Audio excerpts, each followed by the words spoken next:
Monsters? Is this Rhindaughter's doing? Or the Universitas Magistrum? Out of my way!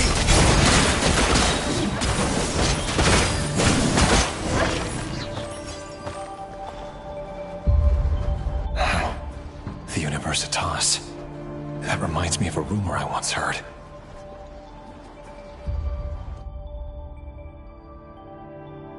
Allegedly, the king installed secret mechanisms in the palace and around the city.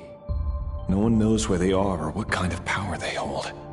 But if they were ever gonna activate, it would probably be on a night like tonight. Help! Help! Hold on! Don't let them anywhere near you! Save me! I can't! Ah! That sounded like an explosion. So, the rumor is true? The king really went through with it. What other means does the king have at his disposal? They must run on power from the Abyss. And given it's a major center of Abyss research, anyone over at the Universitas will be in grave danger. I have to hurry!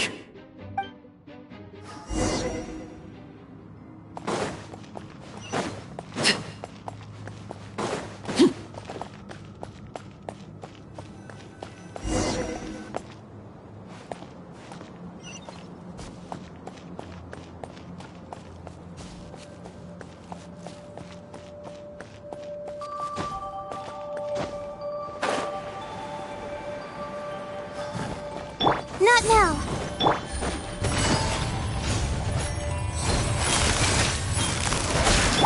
Ring cutter! No, my sword! Can't hide the truth. It all adds up. The deception ends here. Stars, shine for me. The night is cold. Quietly now. Busted. Transfixed.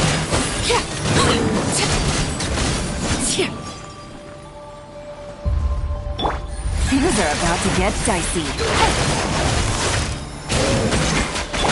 Let me read you a verse. Rain outlines your fate. Don't be scared. Not now. Seek within. Can't hide the truth. No more lies.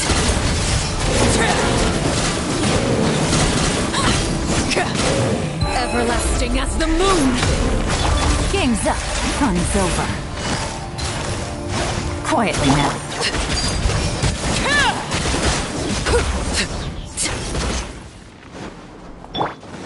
Stars, shine for me. My guide. Rain cutter. Rain outlines your fate. The deception ends here. Can't hide the truth. No more lies. Laid bare.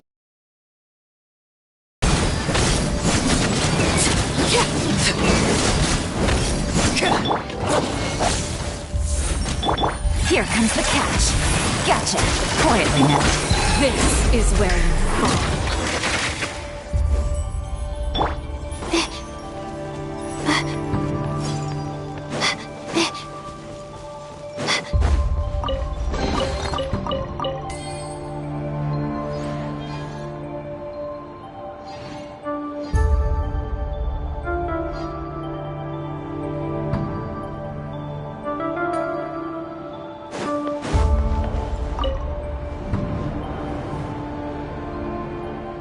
Monsters!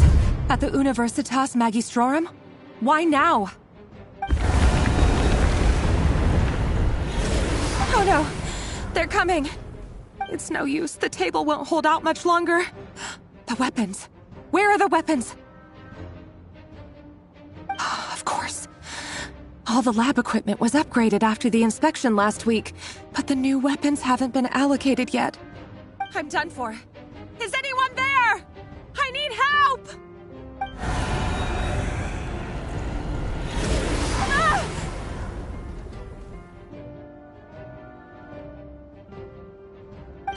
Stay back! Please stay back! Please!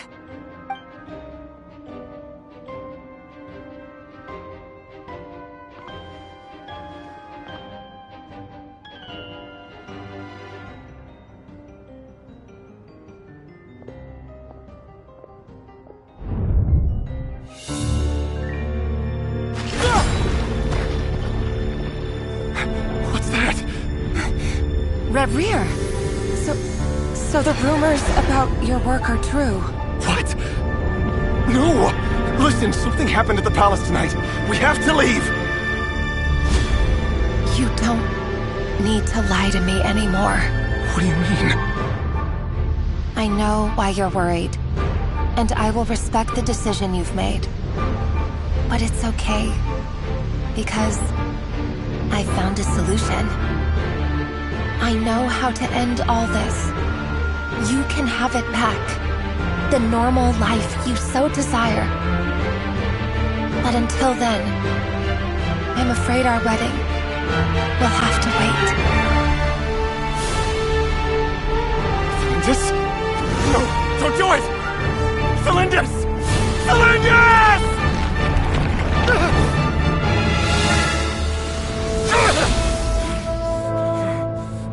I told you, Reverie, let her go. You will find someone better. No, I won't do it! I have to save her! By what means exactly? A lowly pawn. You lack the power and the strength of will. Do you know a way? Tell me! Come to the palace. Join us.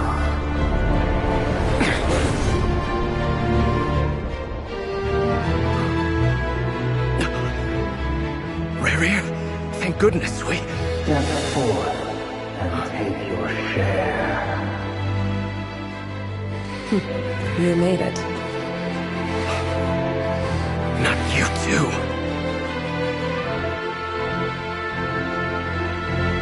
Hatred or grief, despair, desire. We all have our own.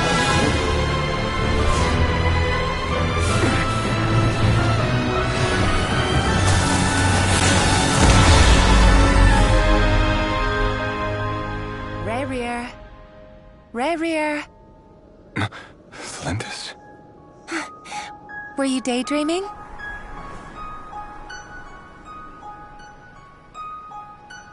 You still remember, Reverie? That question you asked me a couple of weeks ago? Oh. You mean the proposal?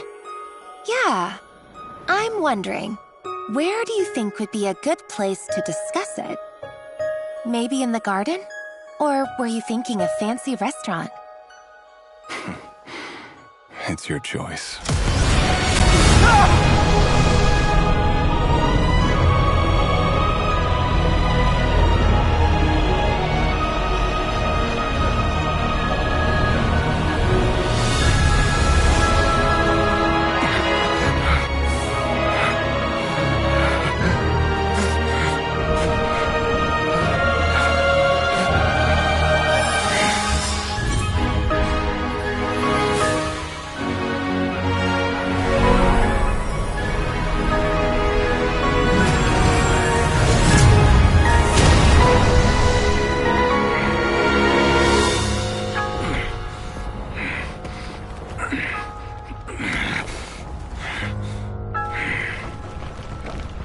I will find you.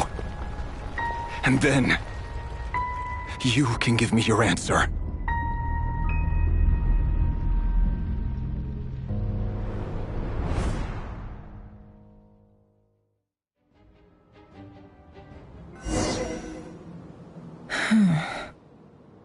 So that's how the Raker of Solnari was born. A monster created by circumstance is a monster all the same.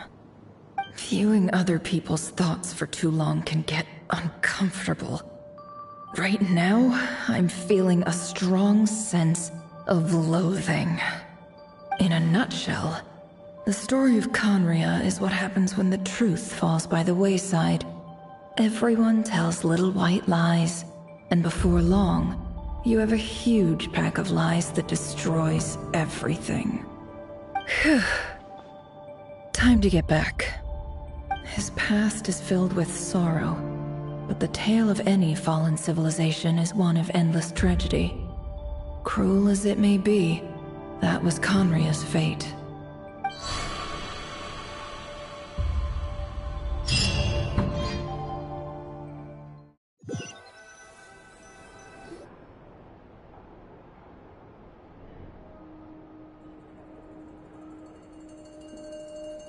Everyone, I'm back. Can I get a standing ovation? Never! How are you holding up? Feeling okay? She's fine. Boss is a pro. Yes, I'm fine. You will have seen the events of Rarir's life through my thoughts. It's now clear that he is just a regular nobody, driven by personal tragedy, as he said himself. I mostly agree. There's only so much we can know about him from his memories alone, but they did give us a clear glimpse into his life in Conria. However, I would not consider Rarir to be a nobody. He was deeply involved in the events of that era.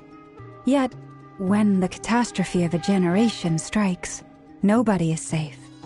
Sounds to me like you're speaking in riddles again. Is this you urging me not to abandon the people of Nod Krai in their hour of need? That's not what I meant. Although I do hope you choose to remain a part of the plan. Without you, the mission ahead will be all but impossible. Then try to remember that I respond better to the carrot than the stick. And I don't appreciate being bossed around. Now, as for you, Missy, you were excellent. You stuck to the rules of the ceremony and kept your mouth shut the entire time. Bravo. Cool. So, can you fill me in on the deets now? Most of what I saw went right over my head. Patience. You'll hear the whole story, don't you worry. But let's meet up with the others first. It will save me narrating it twice. Yehoda? Yes, boss. Let me get that door for ya. That's more like it. For a moment there, I was worried you'd forgotten about the first clause of your employment contract. Forgive my curiosity, but what does the first clause say? It says I gotta do the annoying stuff that boss is too lazy to do for herself. Like opening the door, pouring the tea, yada yada. Is that right? If something is in the contract, it's because she willingly agreed to it. Rest assured that the Curatorium abides by the very strictest of labor policies. You don't seriously think I'm cruel enough to treat her like my slave? In any case, I've hardly shied away from my share of the work today. Hope I don't catch Flintz and Varka lounging about in their chairs, enjoying a leisurely cup of tea. There's nothing I dislike more than other people enjoying themselves while I'm hard at work.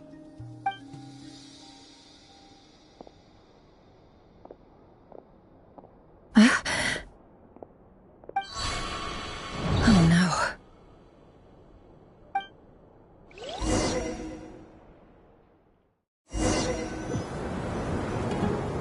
Sorry to disturb you, but we seem to have run into some trouble. Evidently so. Don't worry, I'm not about to leave you to fend for yourselves. I'm not that kind of boss. And it would go against the Curatorium's labor policy. I'm sorry. What did you hear me say? I wasn't talking about labor policy. Wait. How long have I been standing here? Not long. You just appeared by the door a moment ago.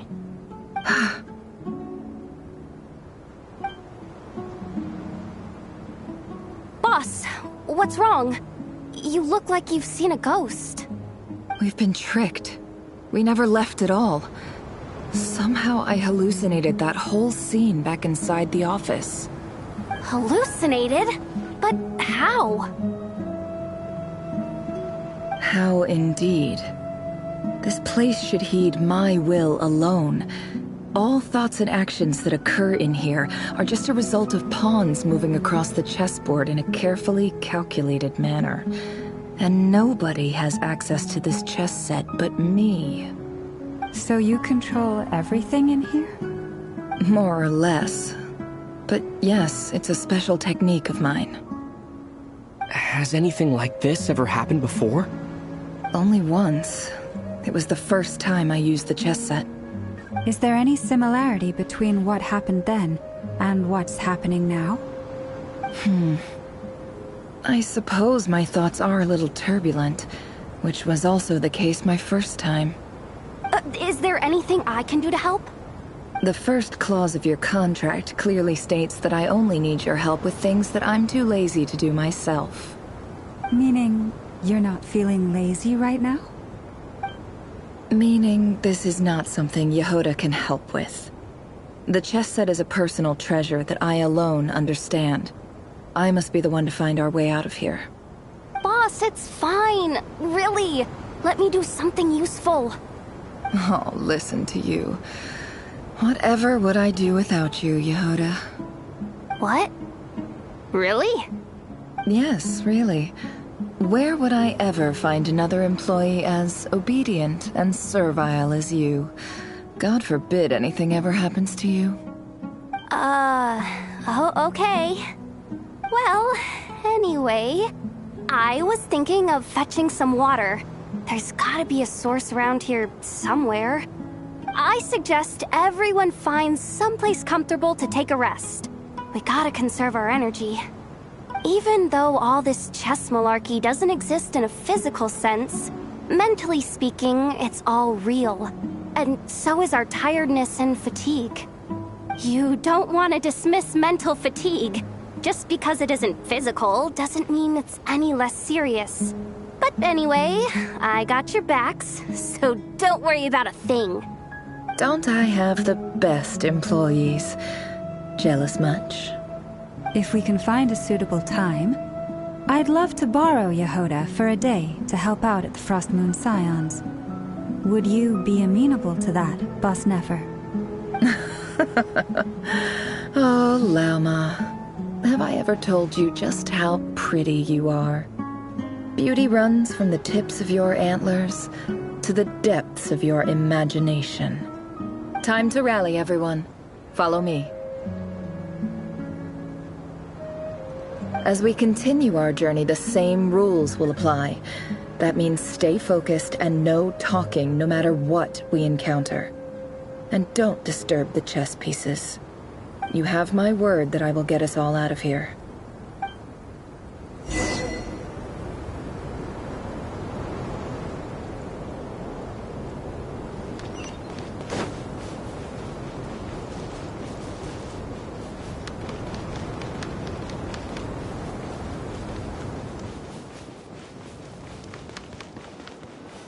This place looks familiar.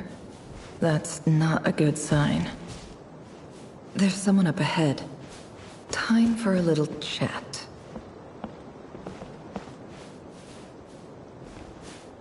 I wasn't expecting visitors at this hour. Wait, is that?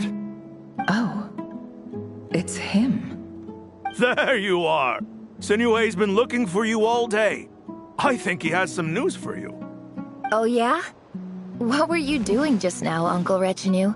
Hiding away some more loose change? I know I saw some Mora. What do you mean loose change? Oh, come on, I'm too old for this. Just pretend you saw nothing.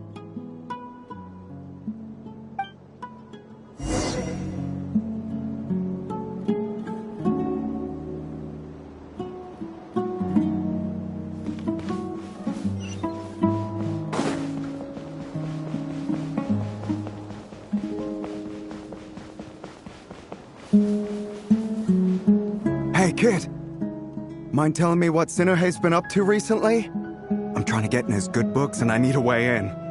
Get in his good books? Why? What do you want with my dad, Uncle Apepi? I've written a new song. I was hoping to showcase it at the next festival, but I'll need his approval. A new song, huh? I'd love to stay and listen, but unfortunately, Uncle Retinue says my dad's looking for me. Well, there's plenty of time and I'm not going anywhere. See that pile of stones? I'll be sitting there warming up my vocal cords. Come find me when you're done. Pile of stones. Got it.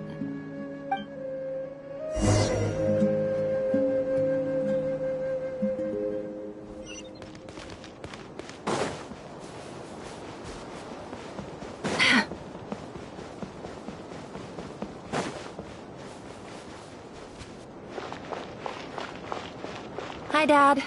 Uncle Retinue said you were looking for me. Ah, there's my little princess. If you'd gotten back just a little sooner, you could have shared the spoils of war with me. Spoils of war? Who were you fighting against, Dad? It was just a figure of speech. The aftermath of a sandstorm is no time to be waging war. I was talking about our war against thirst. I went out to fix our water supply problem, and now I'm back. Which means... We have a well again! That's right. I found a new one and brought back as much water as I could carry. It should last us for a good while. If it wasn't for these blasted sandstorms, our wells wouldn't be caving in. And you wouldn't be spending all your time out searching for new water sources. As the chief of our tribe, I'm supposed to be leading us out of hardship and poverty, onto better things. You know how prosperous our ancestors were. I've told you all the stories.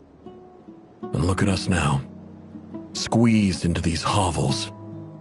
No one would choose this, if it wasn't for the endless wars over the years. But things are looking up. I started working with some folks from the academia a few months back. They gave me some contacts in return for my assistance in the desert. So you're the academia's helper now? Special ambassador, they call it. Think of it as a partnership. It's nothing bad, okay? We've been isolated here in the desert for too long. Seeking opportunities elsewhere is the best thing for us, and the fastest way to progress. So, do you get anything good out of being a special ambassador? Of course. My luck's improving all the time. One day, I swear I'm gonna lead us out of this place. We'll find somewhere new. Somewhere better.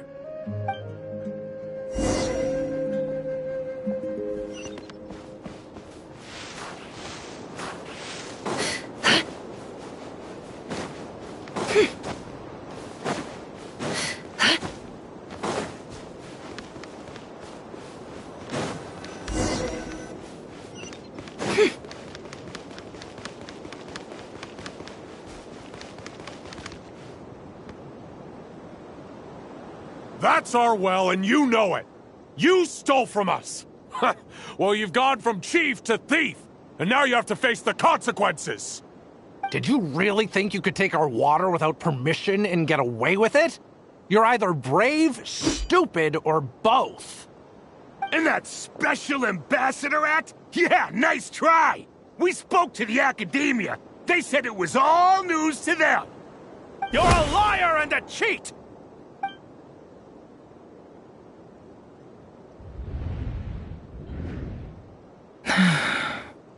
I heard Yehuda gasp, but I don't blame her.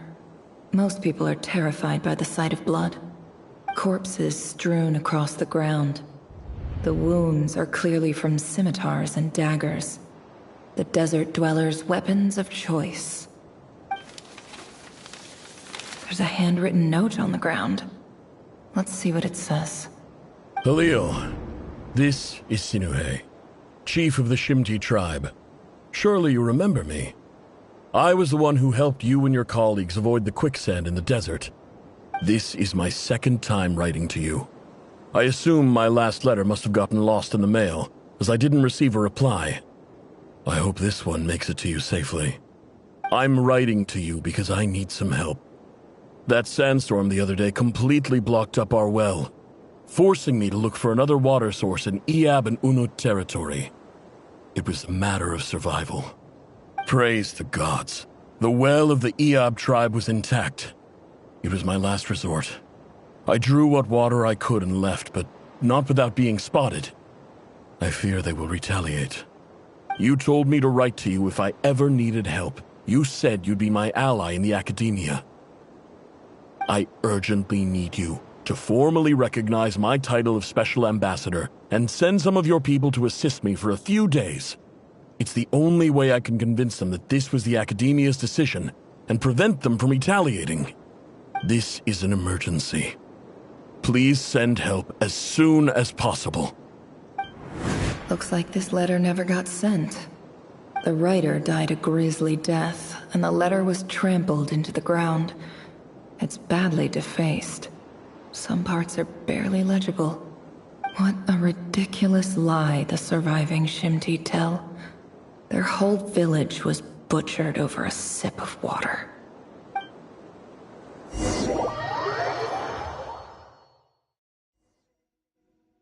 Ah, officer. Welcome. Welcome to our humble village. I thought you would at least have the courtesy to provide some respectable libations. This is the finest wine our village has to offer. I promise.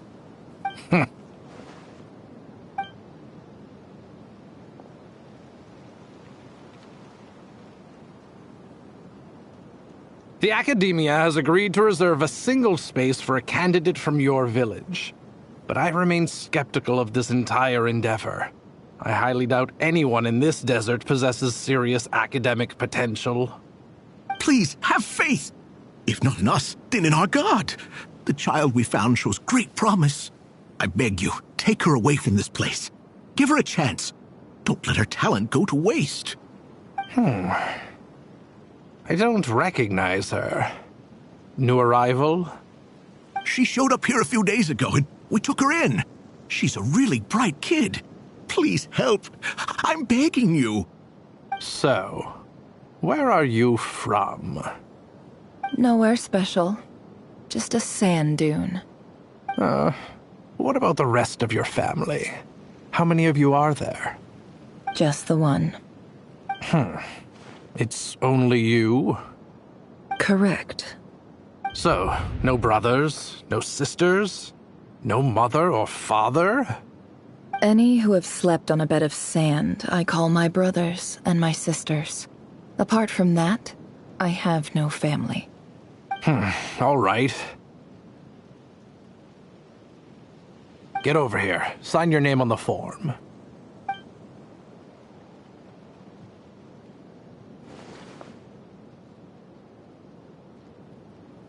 Never? You're rather fair-skinned for a desert dweller.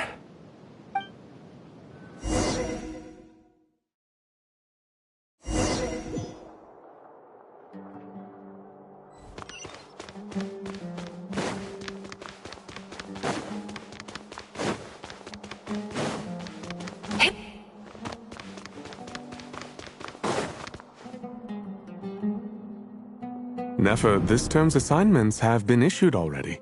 Please read through the materials thoroughly, conduct your own additional research, and then write an essay on the topic. Yes, Professor, I'm aware. I just had a couple more questions I wanted to get your perspective on. Oh? Please, ask away. Well, I saw the other students' problem sheets, and I couldn't help but notice that my assignment is much easier than theirs. Do you really think I'm a weak student?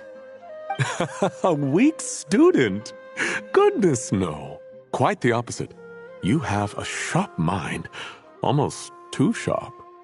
I think what you're saying is, a weak student wouldn't have noticed the discrepancy. And if they did, they certainly wouldn't complain about the lighter workload. You see, sharp as they come. You see things the way they are. And I'm sure you know why they're like that. Because of where I come from. Because I'm different. I'm sorry, Nefer.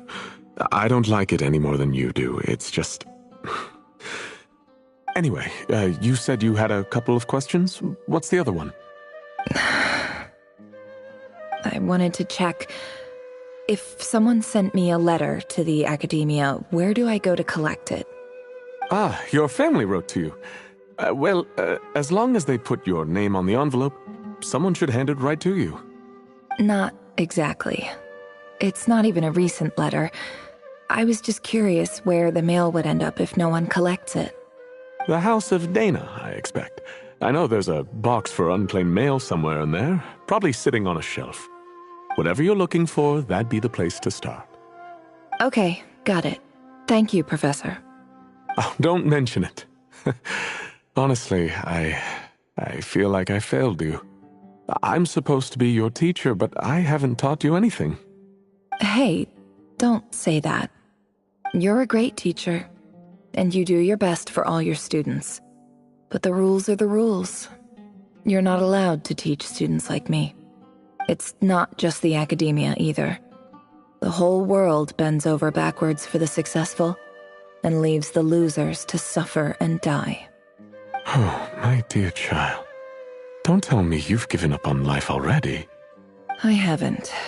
I just think that if you want to make it in this world, you have to find a way to become successful.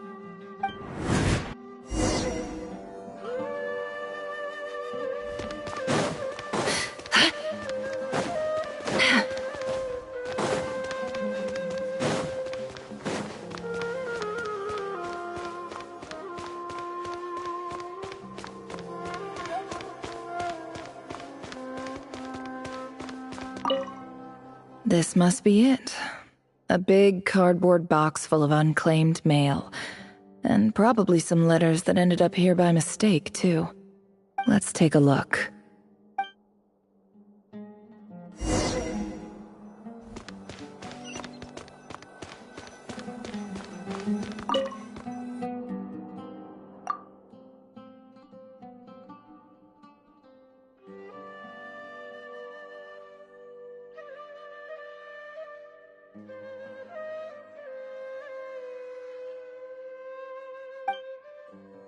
A dilapidation survey from Port Ormos.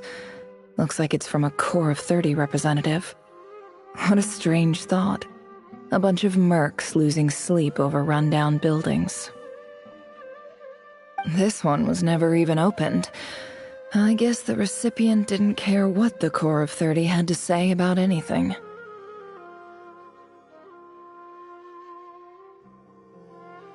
Who was it addressed to?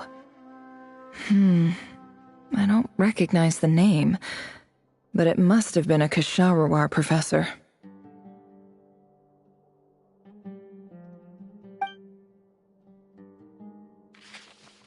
This one is addressed to the Amorta Sage. The title is Changes Observed in Satyavada Life Symptoms. Why do... Guided by the incense, we became lost somewhere in the forest. All the barriers between levels of consciousness disappeared as our minds soared around in circles, looking for a branch to seek refuge on. In clinical terms, these symptoms fit the description of incense poisoning. The Amorta Darshan strictly prohibits the use of hallucinogenic substances, but I believe there are still people getting away with it. For example, my neighbor who always breaks out into song and dance after using incense.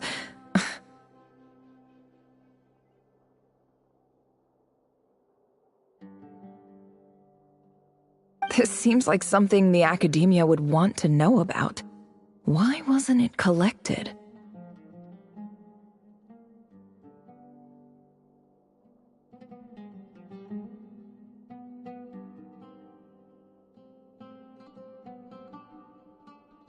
Wait, what's this written on the back? It's so small.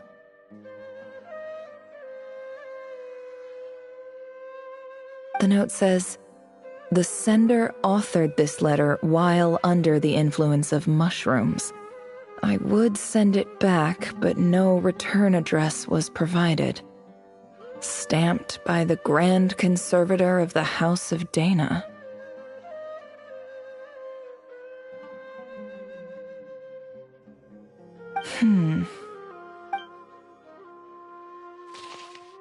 This next one is addressed to Grand Sage Azar?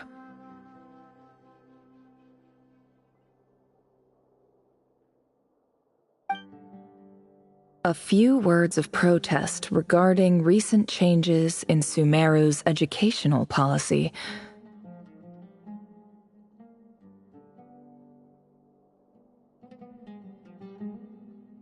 In recent years, the academia has taken on a small number of students from the desert region, as per the policy to this effect.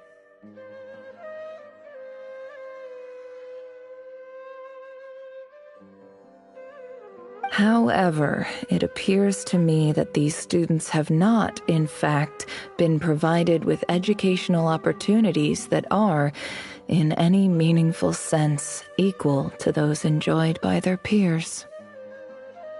As well as receiving dumbed-down assignments and perfunctory tutoring, they do not even have full access to the Akasha system. Education is the fundamental purpose of this institution, which should go without saying in a nation whose founding virtues are knowledge and wisdom. I ask you, is the lip service we pay to the policy of education for desert students truly the standard of pedagogy to which the academia aspires?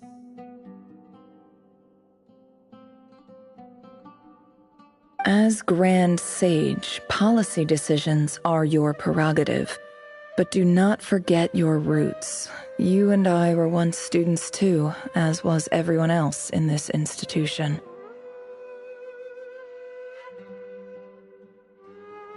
I do hope you will give some serious attention to this matter. I encourage you to discuss issues like this with myself and others, and listen to some alternative opinions.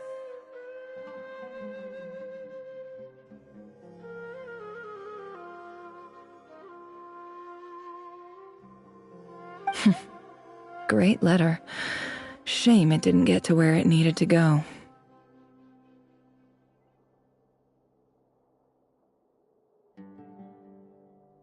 And the sender is... Huh? Sage Cyrus of Spontamod.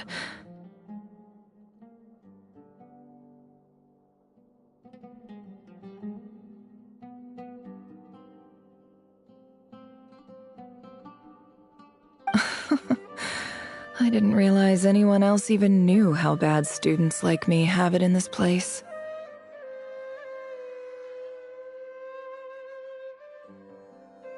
So this is where letters from the Sage of Spontamod end up? Nice one, Grand Sage. Really enlightened leadership.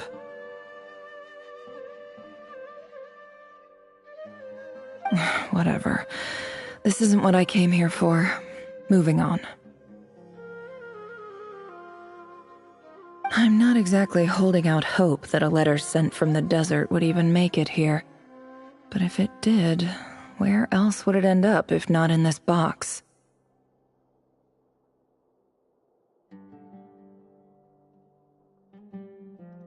I can't believe how much discarded mail there is. Must have been years since someone last went through it all. And this is just one box.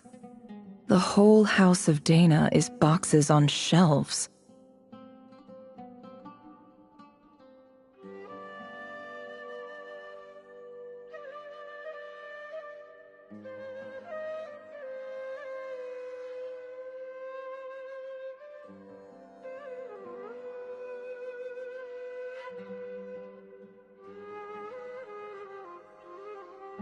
I don't believe for one second that any human being has sat down and read through all the documents in this place.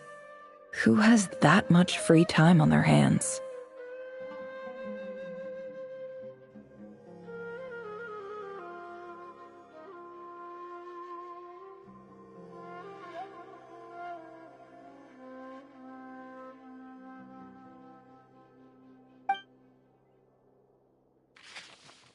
Wait. Could this be it?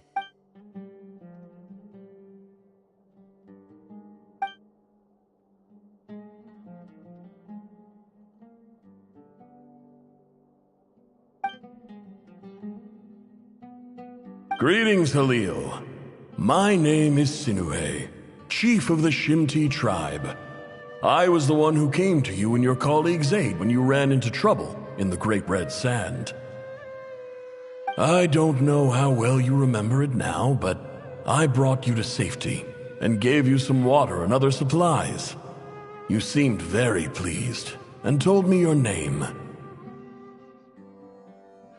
In my tribe, learning a person's true name is serious business, and I therefore see you all as friends. You were kind enough to leave your contact details, so we could stay in touch.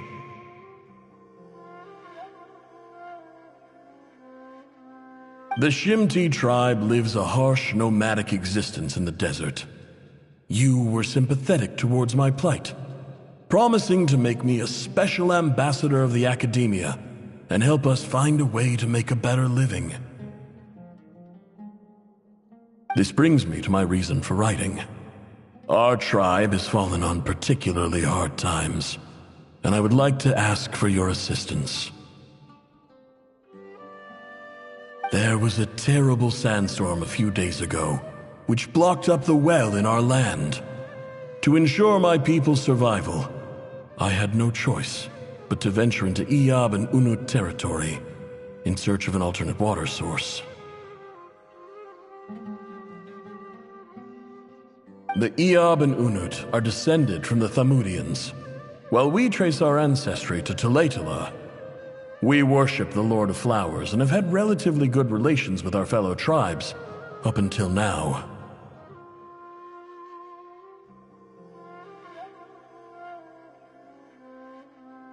I found a well belonging to the Iyab tribe. They declined to help us, but I really had no other option. So I took some water to keep me and my tribe alive. My actions are certain to incur their wrath. When we met, you assured me that you would be my ally in the Academia.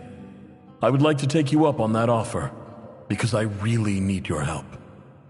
I wonder if you could send an Academia representative to meet with me.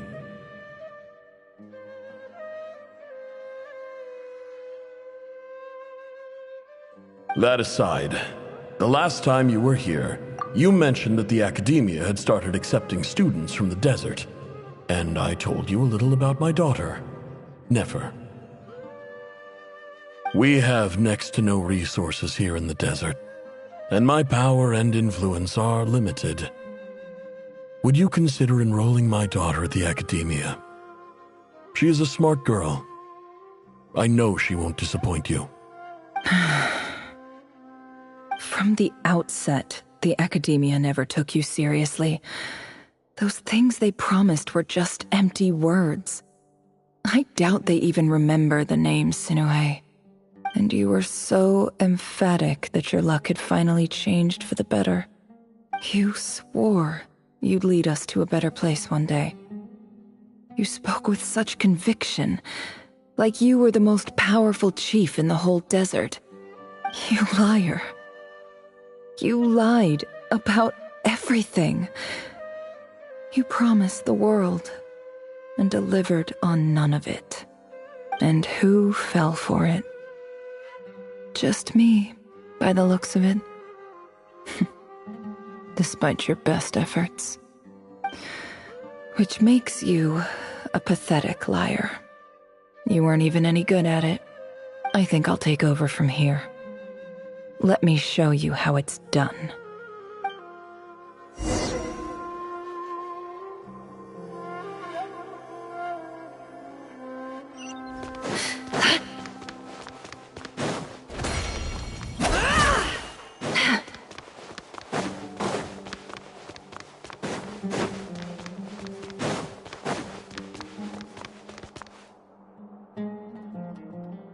I just came to say goodbye.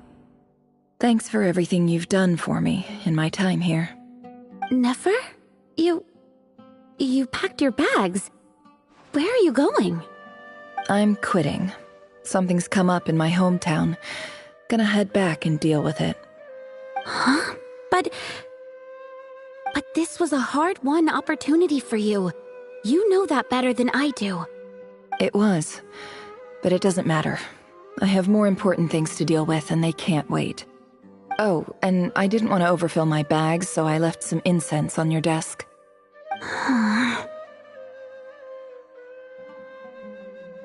What's wrong? I thought you liked incense. Although, I did read somewhere in the House of Dana that it has hallucinogenic effects. Don't use it all at once, all right? Isn't this the stuff you brought from your hometown? You're just letting me have it? But you said it's a rare and valuable commodity. Yeah, about that. I lied. It's not rare at all. There's this bunch of ruins near my hometown that are practically overgrown with this plant. It's not worth much. Keep it, it's fine. But never... All right, that's all from me. You take care.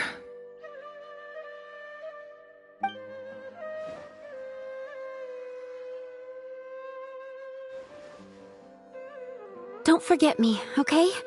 I mean, we're more than just classmates, right? We're friends. Yeah, I'll remember you. I lied again. That incense is worth a fortune, and it's a rare find even in those ruins. And as for remembering her, I have far too much to do when I get back. No time to reminisce. I'll be lucky if I even make it through this alive. But either way, I expect I'll forget you pretty quickly.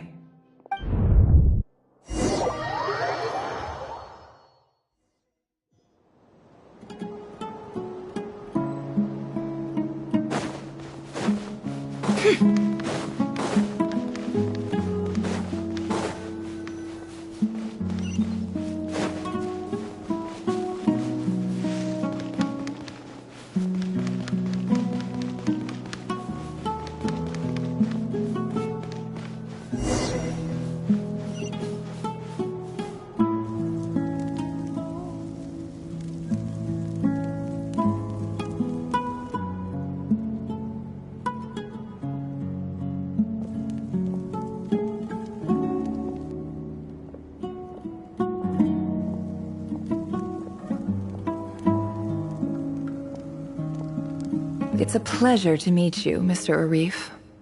So, what does the Academia want? Since they've sent their special ambassador, I assume there's a big business deal to be made.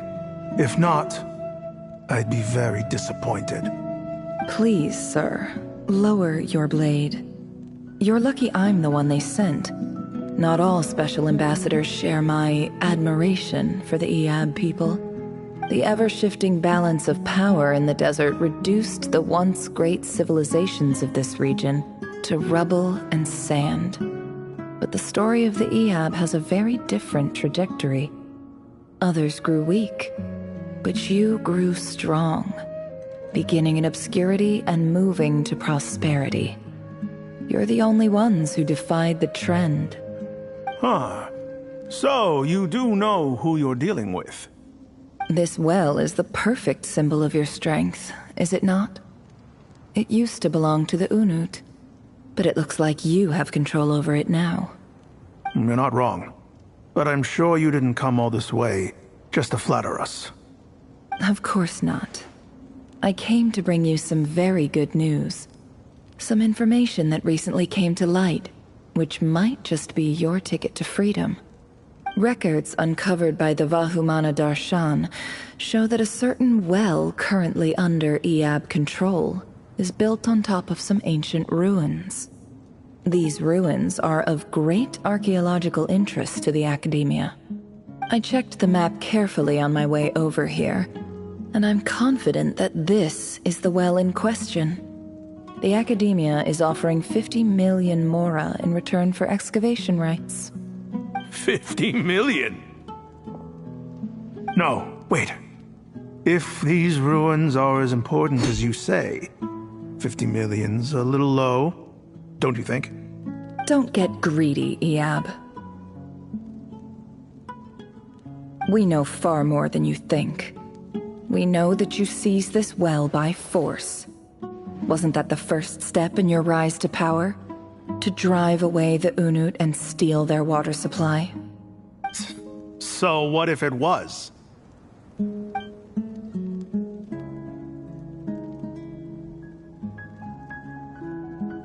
Don't worry. As unscrupulous as it was, it's something we're willing to overlook.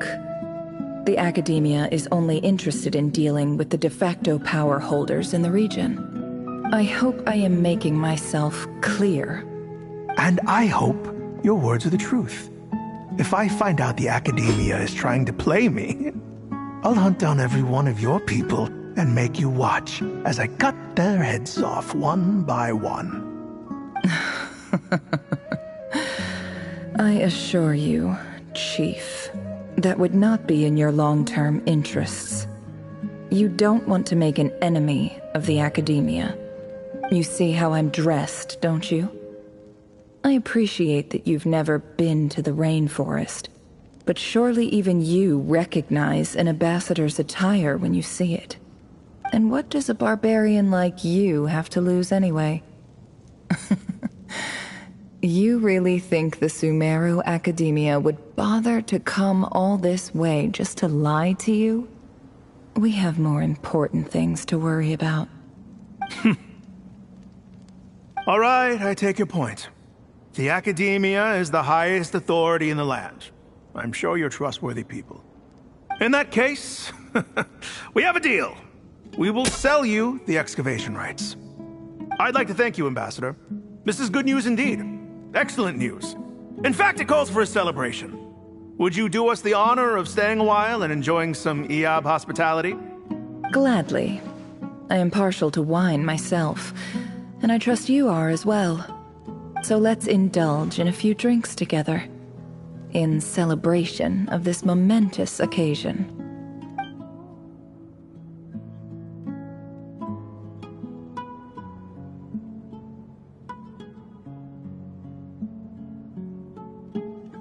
Chief! Chief, it's an emergency! It's the Unut. They've taken the well. What? Well, don't just stand there. Take it back. Yes, Chief. I have every confidence in the Iab's military superiority, and yet... Well, what is it? The Unut's response was alarmingly fast. The day after we reach a deal, they seize the well. This can't be a coincidence. Perhaps there is a traitor in your midst. I don't think so. I am obliged to remind you, Chief, that the Academia will only deal with the de facto power holders. If you cannot regain control over the well, I'm afraid you won't see a single mora of that 50 million. No! Please, Ambassador, just give me some time. I swear the Unut will not get away with this. That well is ours, and so is the mora. Glad to hear it. I will wait here for an update. If there is a traitor, I will find them. In the meantime, make yourself at home. I'll report back as soon as I have an update. Much obliged. Wow. All it took was a few words and I've got him wrapped around my finger. What an amazing feeling. So, in summary, Ambassador, the Academia would rather negotiate with our tribe instead of the Iab, yes? The Iab are ruthless murderers who don't listen to reason. And now they have the gall to interfere in our research projects in the desert region. So let me ask you, Chief, if you were the Academia, what would you do? Kill them all, of course. Precisely. The Academia does not tolerate those who stand in our way. The Iab have held back our academic pursuits for too long, and our patience is wearing thin. At the same time, there is simply no way that the Academia can be seen to be intervening in desert affairs. I'm sure you understand where I'm coming from. We have our own rules out here. If the rainforest dwellers raised arms against a desert tribe, you'd start a bloody war. Right. We can't confront them ourselves, but we can support their enemies. The Unut have always had strained relations with the Iab, which makes you our natural allies. Natural allies. Weren't the Iab your allies once? You were quick to send them after us to protect your interests back when we stole that water. And now look at you. You're at each other's throats. Let me be clear. The Academia wishes to collaborate with the legally recognized rulers of the desert in this matter. We are asking for excavation rights to that well, And our offer is 50 million mora. Say no more. I believe we have an understanding. Good. Then I suggest you get to work. Get us access to that well, and the mora's yours. You see, Dad? Lying is easy when you know how. People will believe anything.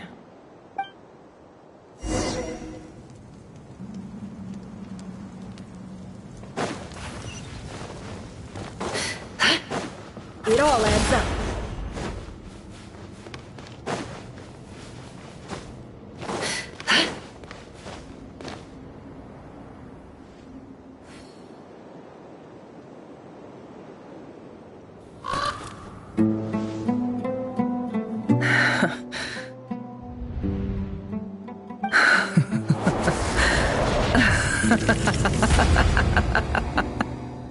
Look at yourselves.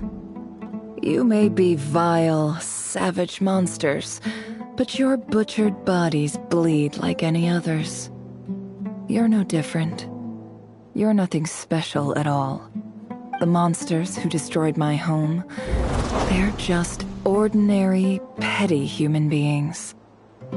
What a joke. I think we're even now. Maybe I've even done the desert a favor. It's a better place without all these people around. Oh, Sinuhe, my gullible fool of a father. Perhaps if you'd been as ruthless as I was today, our tribespeople would still be alive. In this dog-eat-dog world, a chief needs to be tough to survive. But you couldn't do what had to be done. So I did it for you. Nefer, it's okay. All of this is in the past now. I believe I remember you promising to remain silent. Yeah, but even so... Yehoda, is there anything you can do to ease the tension?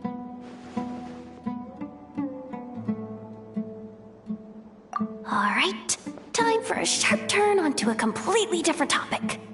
So, anyway, that's enough of that. When are we getting out of this place?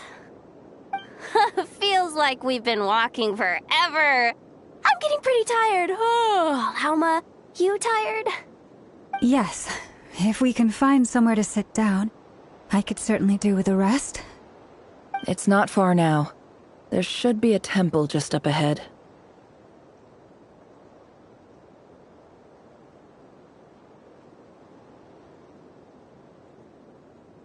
Yes. Really? A temple? That's where this story ends? I guess that's how things go in the desert.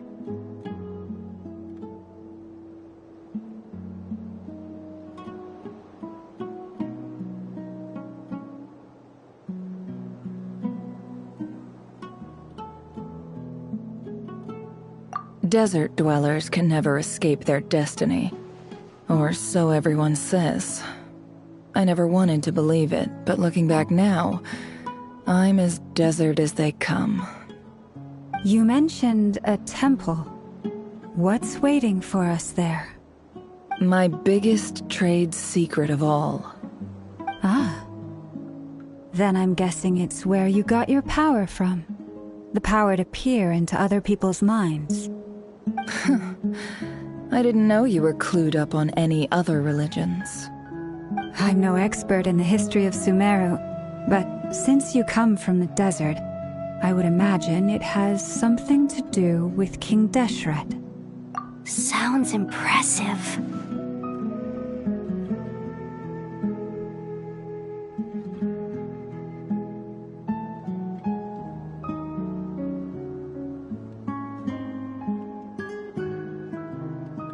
Ah, I know who you mean. General Mahamatra Sino. The spirit of Hermanubis dwells within him. That's Boss Neff for ya. She knows everything. Sino's hardly a figure of obscurity, but I know about Sethos too. What about him? Is he a big deal or something? Well, he's not a small deal, let's put it that way. Please, this is the bare-bone basics. Save the flattery. Thanks for your patience, everyone. I'm sure it's been a lot to take in. With any luck, that's our exit just up ahead.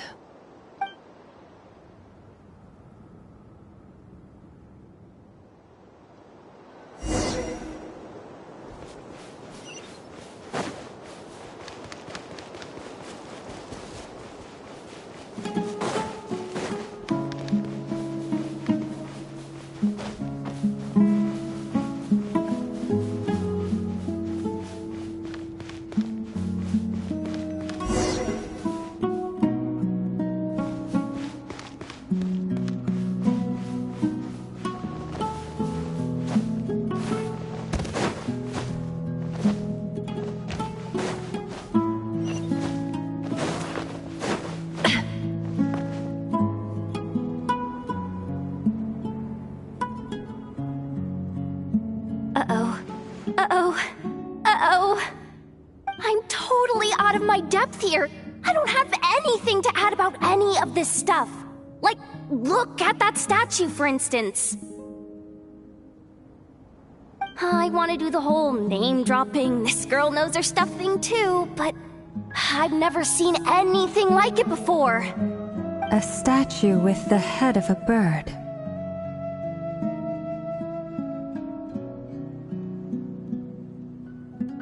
That's Thoth, the Ibis King, one of the 7 pillars of King Deshret. The legends say that he, the Crocodile King, and the Goat King were the 3 retainers of King Deshret. Let's take a look.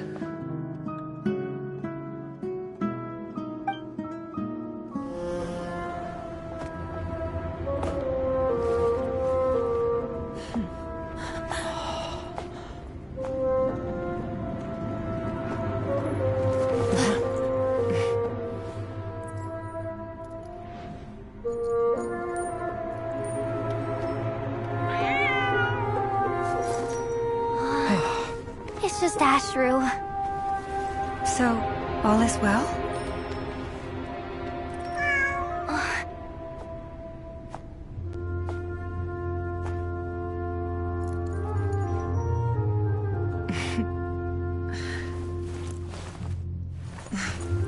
Typically speaking, at this point, the world disintegrates. Then we find ourselves back in the outside world. Besides, these are my memories. There's nothing to fear. You're sure? Of course. It's almost over.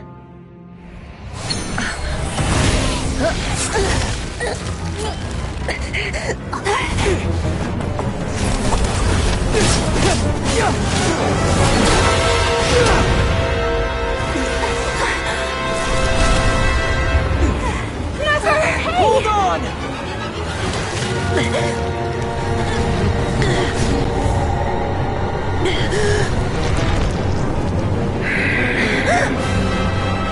Knowing too much is always a death sentence. Speak for yourself.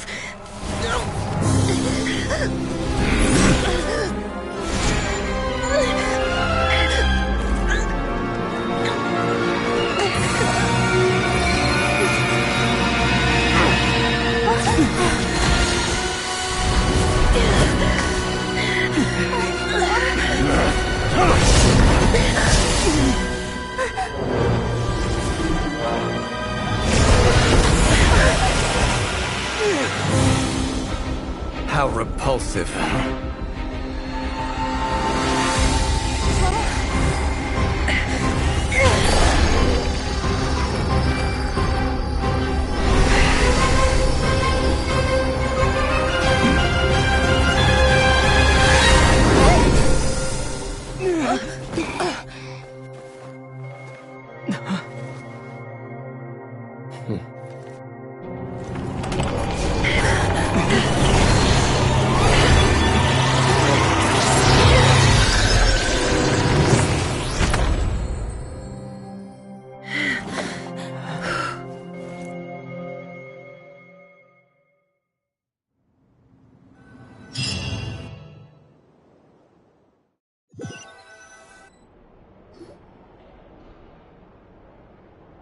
timed that pretty well, didn't I?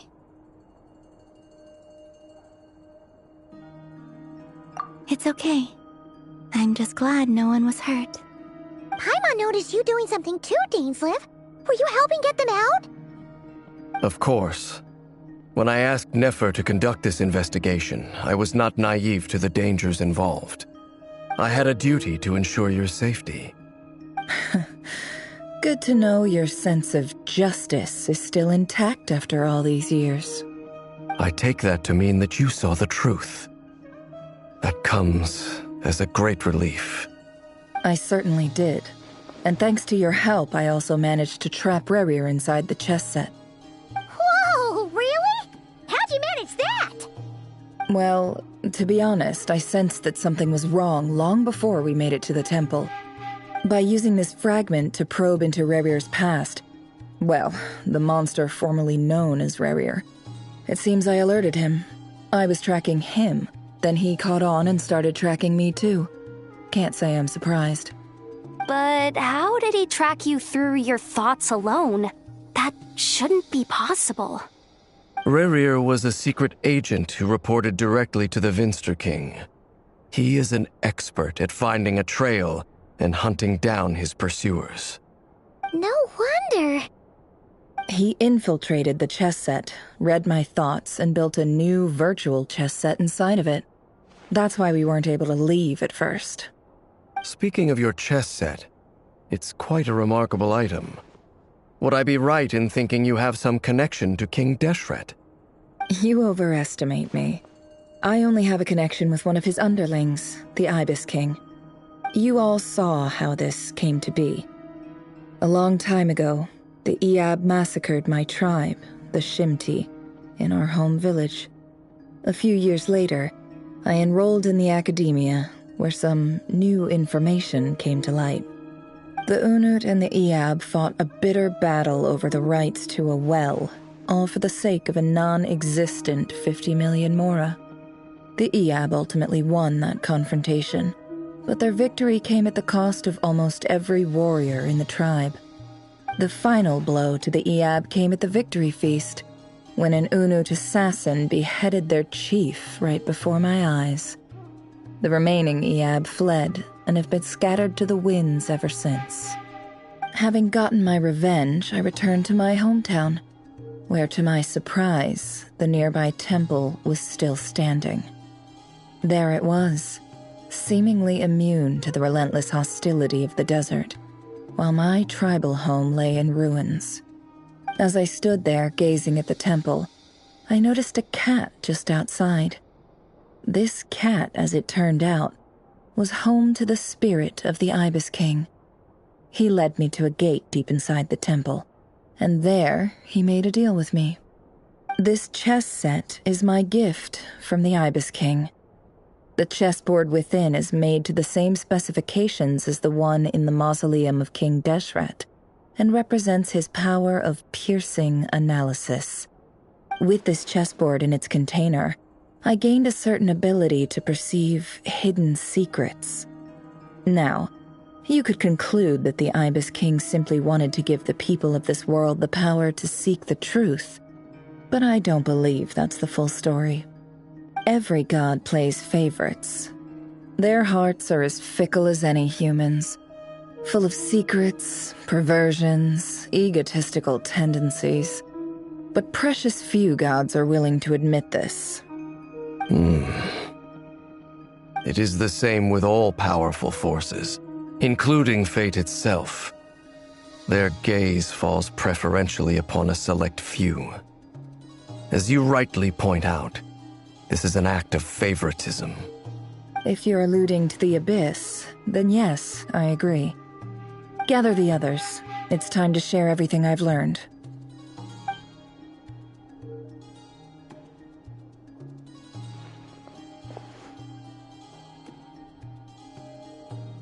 Thank you all for being here.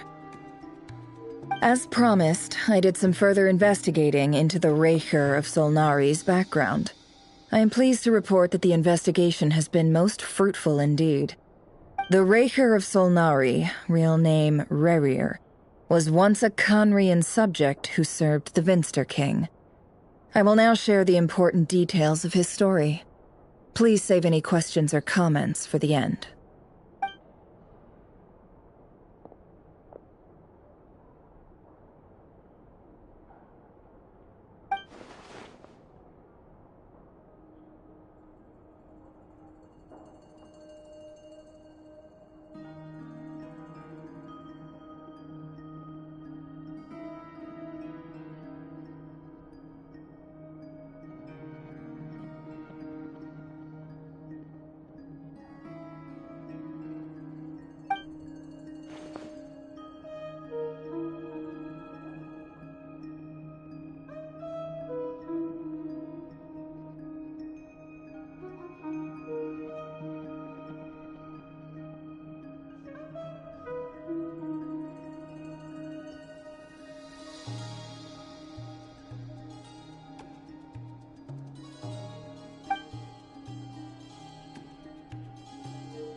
So that's why he's so obsessed with the moon.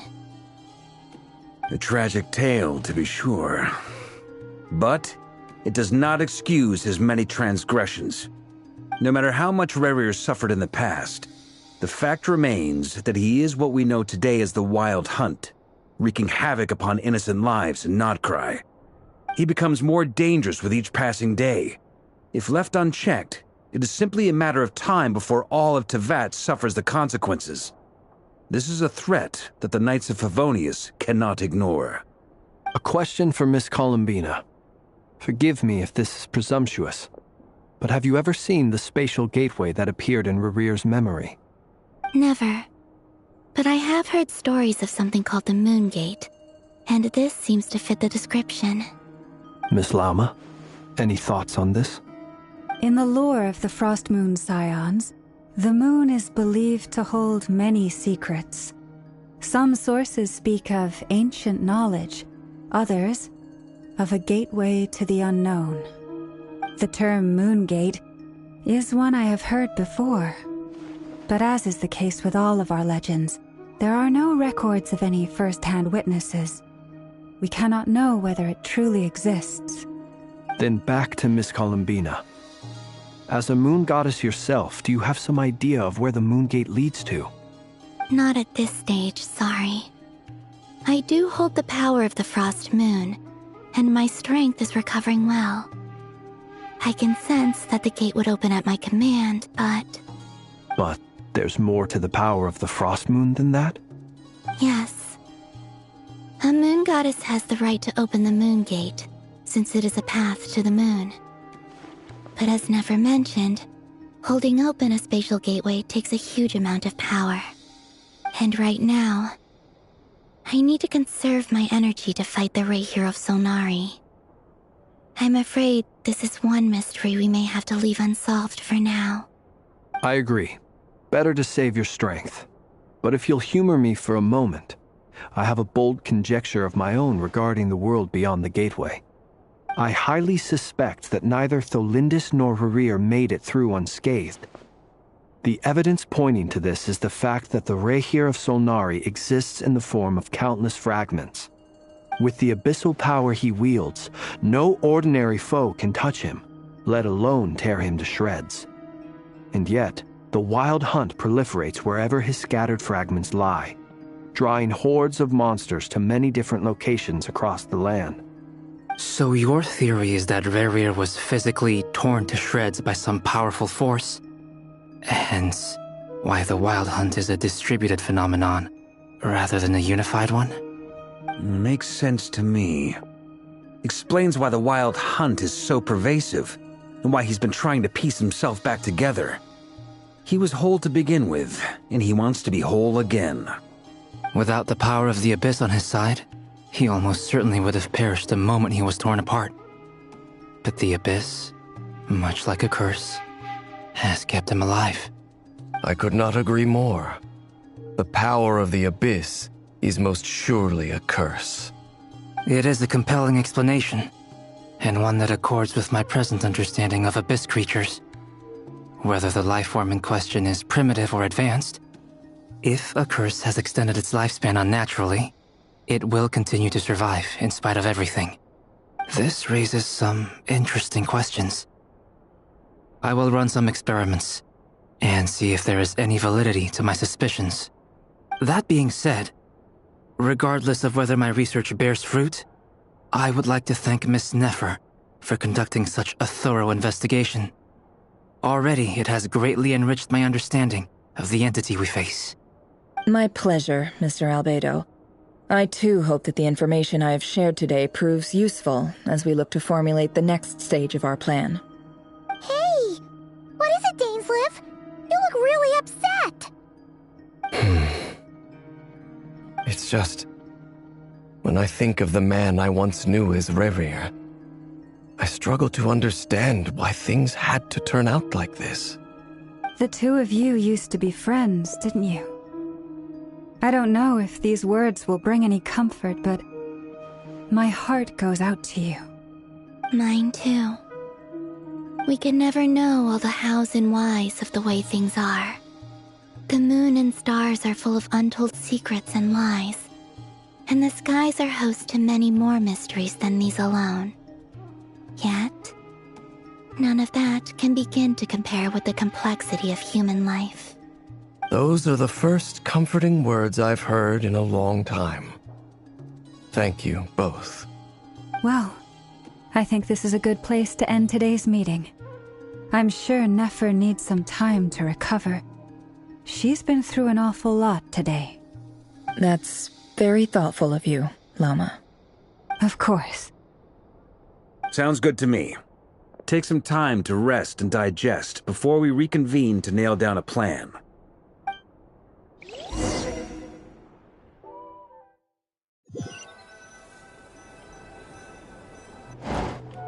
Hey, is this a bad time? Hope I didn't kill the conversation. No need. Come on, let's talk outside.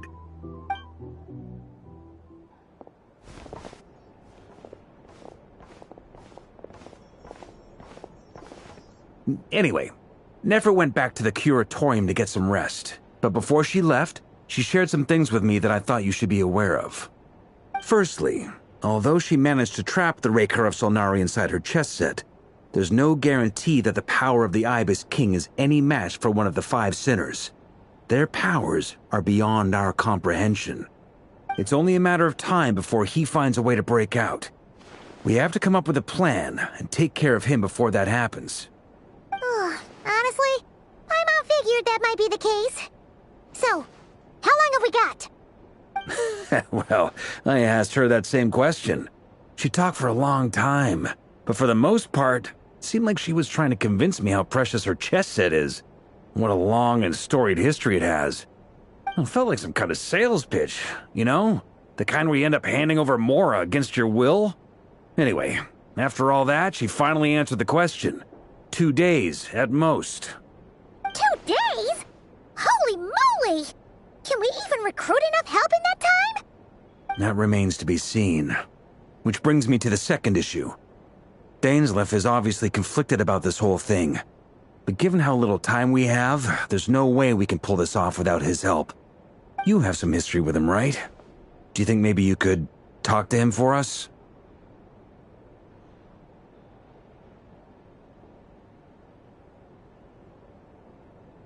Great. I appreciate it. All right, on to item 3. So, Albedo, Durin, and I put our heads together and came up with a plan. Can't promise it's gonna work yet, but at least it's a start. We figured we'd bounce the idea off you first. We'll explore it further once everyone's recovered.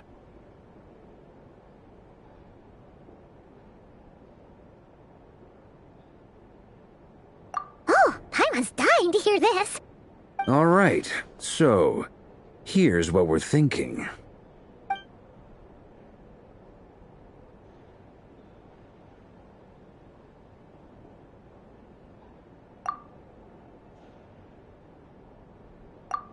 We felt a little uneasy about roping you into this. I mean, Firstly, you're not locals, and secondly, none of us are your boss. You're well within your rights to refuse if you so choose. Roping us in? Why would you even say that? We know the stakes here. It's all of us against the Rayher of Solnari, or none of us stand a chance. I choose my words very intentionally, I'll have you know. I like to think there's an art to striking a down-to-earth tone even when the stakes are through the roof. Sir Varka, I have a few thoughts about this plan. I'm all ears. I think we can be more flexible with how the roles are allocated. In my view, the most sensible lineup would be like this.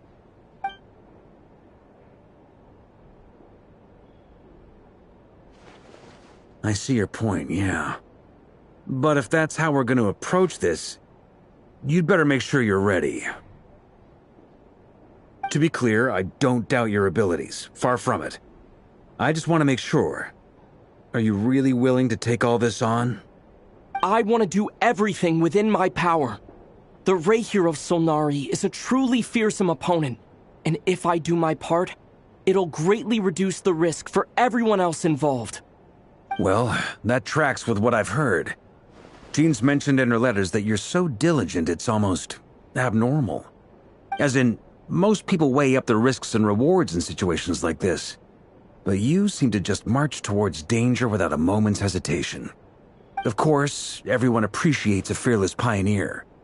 But all that aside, I'm the Grand Master of the Knights of Favonius, and you're our honorary knight. I want to make sure your courage doesn't come at the expense of your safety. Thank you, Sir Varka. Well, I should be the one thanking you. It means a lot to have you on board. I'll give some serious thought to your suggestions.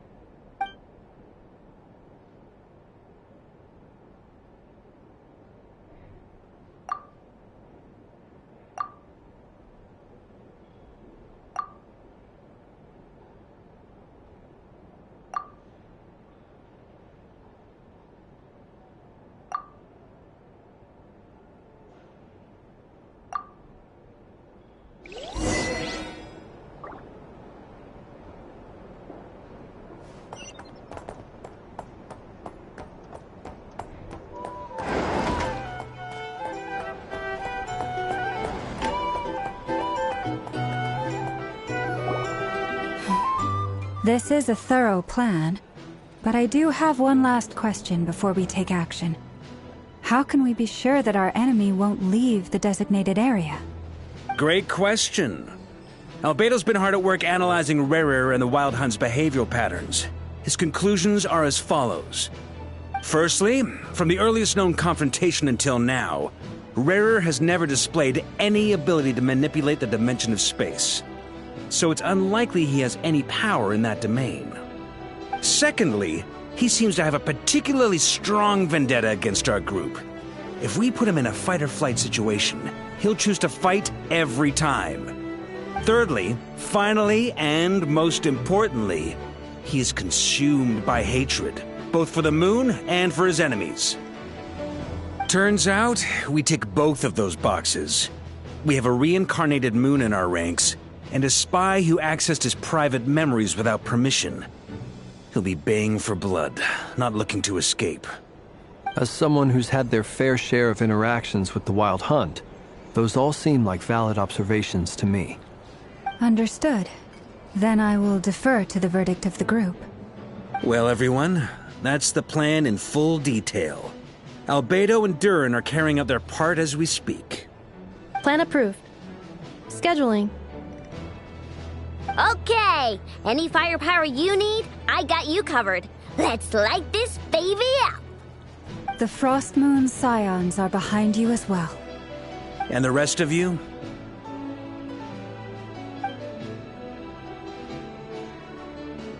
No objections? All right, then it's settled. This is the plan we're going with. Next up, an old tradition of mine. Anyone who wants to back out, now's your chance. Wait, we can still back out of this? Everyone says things they regret, right? I don't want anyone feeling trapped because their mouth said yes before their brain had time to think things through. A very people-first approach. I hear that's common practice in the Knights of Favonius. Heh. Who'd you hear it from? D-Luke? Shh. We don't use people's real names at work. This contact will be known only as Owl, please and thank you. This plan can only work if everyone does their part. Flint's and I will absolutely support it. We shall indeed. You'll be glad you accepted our help. Also, you are the last person I expected to see here, Miss Dory. It's not often I get called Dory in a work context. My peers usually call me Lord Sangama Bay. So, the longer your name, the higher your net worth. Is that the idea here? In that case, Mr. Flint's here must be worth a fortune. That's right, I know your full name. It's... The walls are thin here. I'd appreciate you keeping that a secret. Okay, fine. I'm actually only here as a favor for someone else. Do you have any idea how much it would cost to hire me otherwise? Oh! Does this mean someone out there actually has the power to boss Dory around? It most certainly does not. We have a long-standing and mutually beneficial business partnership. She's actually the mom of a friend of yours. Said mom supplied me with a great little trinket, but now that lady's ruined everything. If I don't start building a little goodwill now, my whole business in Nod Krai is gonna go down the drain! Okay. So what exactly is so special about this pendant? It's a lucky charm that a great mage made for me. We have a business relationship, and she was worried that something bad might happen to me. So, she wanted me to have something that can store power to protect myself with. I finally got it all fully charged up with Kuvaki, and then never went and used it all up at once! Never lost so big in my life! You're right. It was all my fault. I didn't mean to drain all the Kuvaki in the pendant, but I'll make it up to you. You will? Well, in that case, how about you give me your chess set, and we call it even? I knew you'd say that. Well, it's yours if you want it. In fact, take it now, and I'll even throw in a free Raker of Solnari. Deal? You're putting me in a difficult position here. It's a very useful thing to have around, but I have a funny feeling it won't be around much longer. I guess we'll see in a couple of days. Looks like bankruptcy for me. Hey, don't be so pessimistic. See this through and you never know. You might find a new business opportunity on the other side.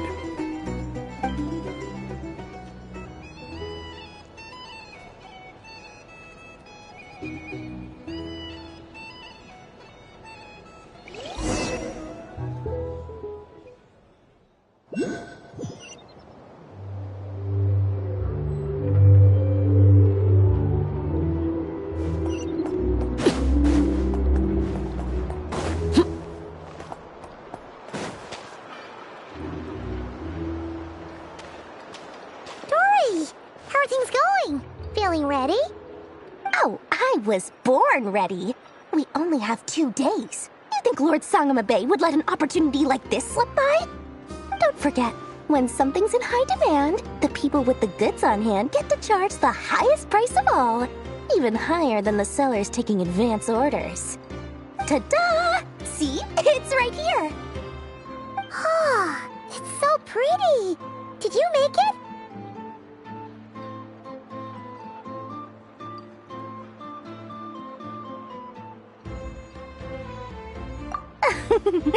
No, I have a supplier. We go way back, so he made me a very attractive offer. Aha! No wonder you were talking about lucky charms at the meeting. You've been getting Kaveh to make them for you.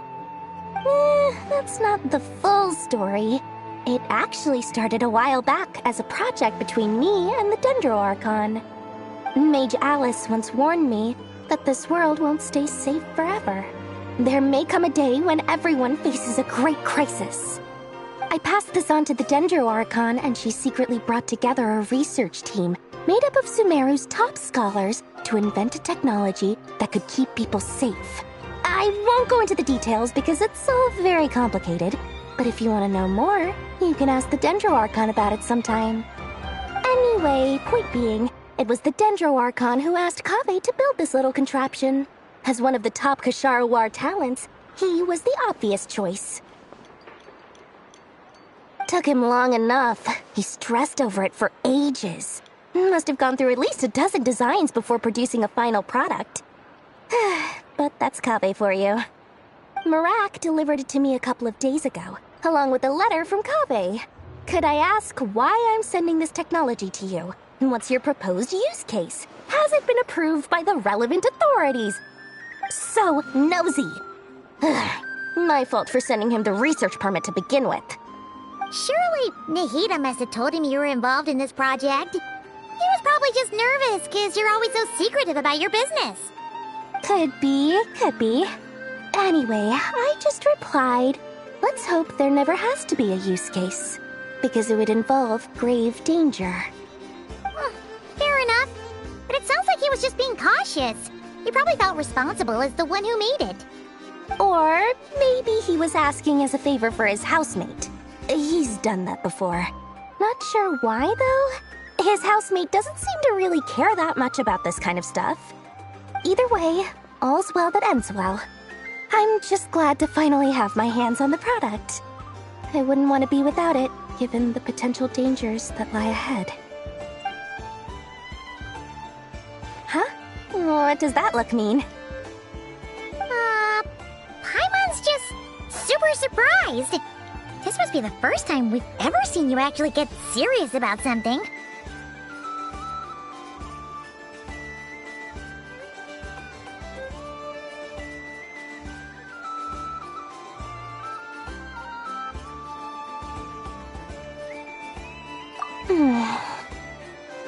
Well, a long time ago, I made a promise to myself.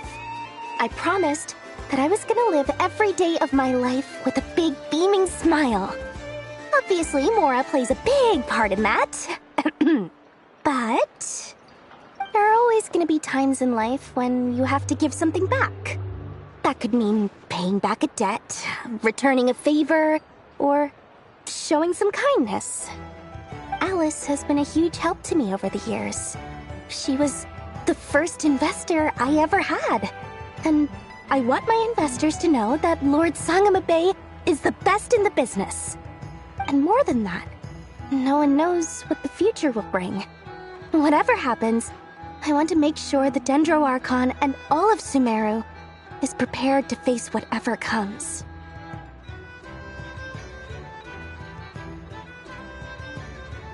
Oh, that?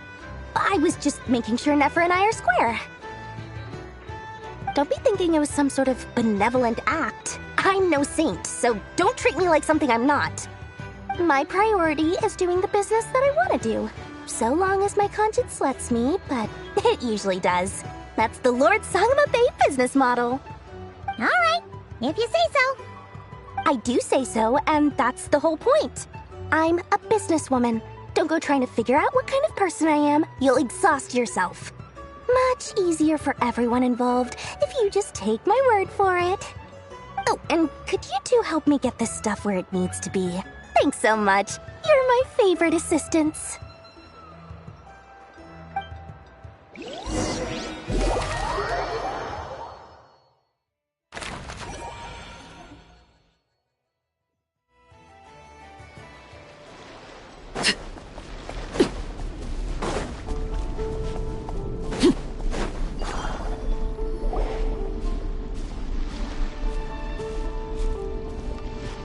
Traveler, Paimon, it's good to see you.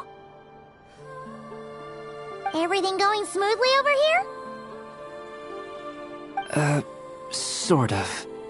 As you're probably aware, Varka, Durin, and I captured some abyssal creatures from the Wild Hunt. Per the plan, we dissected and analyzed some samples of these creatures. The process went very smoothly. The findings, however, come with some troubling implications. What? You can actually dissect the Wild Hunt? That depends on your definition of wild hunt and dissection. Harmless, lifeless. These words are accurate descriptions. The wild hunt is an interesting phenomenon. In and of itself, it doesn't seem to possess anything akin to a human personality. But taken as a collective, the medium through which the wild hunt is summoned does appear to have a soul. Master griped a lot about the wise Horoptetyr, and seemed somewhat fascinated with the foul Certology. But she barely mentioned Rerir at all. I don't think that was because of his lower social standing, though. Anyway, it's a pity. I should like to hear her thoughts on the nature of the life form he has become today. It's a strange mix. The furious energy of an abyssal being channeled through a fractured physical existence. A consequence of being torn apart by an unknown power. Perhaps the only explanation for his survival in this state is that he sacrificed a degree of individuality in exchange for a continued existence. Oh, sorry. Once I get talking about interesting research, I have a tendency to go on indefinitely. Back to our research findings. Essentially, they confirm my hypothesis. Rerir's corpse is completely contaminated by the Abyss, and the effects are irreversible. You could think of this as Rerir in mutated form. But in my view, even that would be inaccurate. In reality, his whole being has been consumed by the Abyss. In other words, he is now nothing more than a manifestation of abyssal power. Unfortunately, at present, we have no means of completely eradicating abyssal power. Hence, we cannot fundamentally destroy the Reihir of Solnari either. Oh, that's terrible news! So, that's it? We can't defeat him? Not even if we get the power of the Three Moons? Miss Columbina's situation is a difficult one. She can never achieve wholeness when the world does not accept her presence. It's as if her creator banished her to a place she can never be accepted. It means she spends most of her energy just on her own survival. Given the circumstances, it's only natural to despair. But we must see this plan through to the end. Time to kick off the backup plan. Oh, Paimon almost forgot! This is for you. Dory asked us to bring it. Ah, how wonderful. Well, thank you for making the trip. Durin and I will be heading off shortly. I'm sorry I won't be there to protect you in person this time. Please be careful. All right then. Stay safe.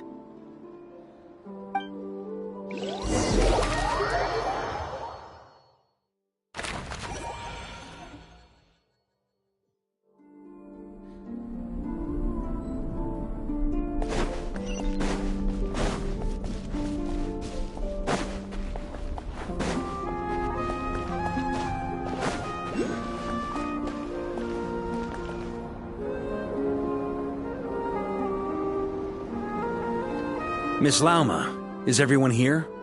Yes. The fate of my flock is in your hands, Grandmaster Varka. Please keep them safe.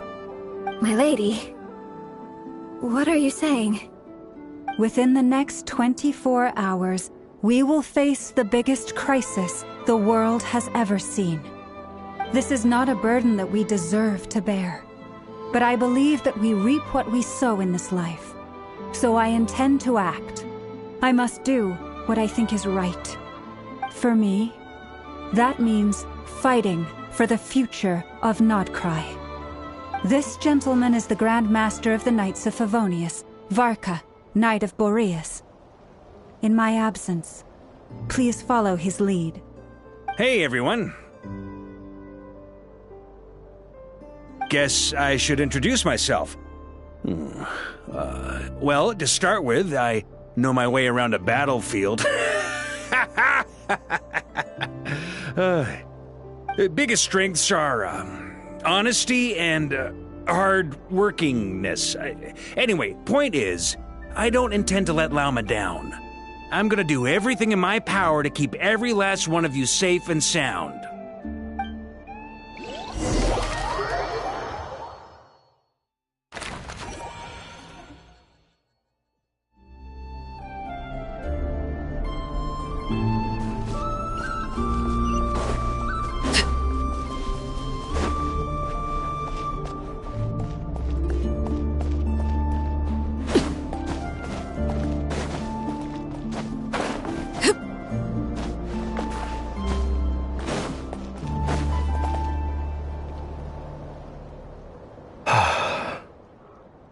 something on your mind? Miss Columbina, was it? I believe that's how the others addressed you. That's right. Names are funny things. Have you always been called Dainsleif? Yes. I take it your own name has a more complicated history. I have a different relationship with names than other people. To be honest, I'm not even sure that Columbina is my name. At least, not in the same way that Dainsleif is yours. But it's what everyone calls me, and I go along with it. A lot of my life has been that way. I get so used to things that I forget to question why they are so. I never used to think much about where names come from, or what they mean to people. Maybe something's wrong with me. You're different from other people. I sensed it the first time we met. You're more perceptive than most. I'm sure your long life and rich range of experience explains that. Do you ever find yourself missing Conria, Mr. Dainsleif? Difficult to answer. I have dreamed of the past many, many times. Sometimes I'm fighting tooth and nail. Other times I'm lying on the ground, defeated. I don't recall any happy moments from that time. It has been too long. Is that because hatred survives longer than love and affection? That would not be for me to say. I make no excuses for the grudges I bear. But whatever the reason, I remember little that was beautiful or sentimental. Thank you for your help with the Rerir situation. Without your efforts, I never could have learned the hidden truth of his story. You're welcome. I know he's your friend. Friend? He betrayed me. And I never really understood what he was going through in life. Some friendship, that is. Okay. So, do you plan to fight him with us? You see, you're torn. Now you know what really happened. You see the things he's done in a new light. I need some time. Of course. I completely understand. Anyone else in your position would feel conflicted too. Actually, I went through something similar myself recently. Something happened that changed my perspective on a situation. A situation I took for granted at the time, but now I feel very grateful for it. You mean the Harbingers who still support you, even though you've left the Fatui?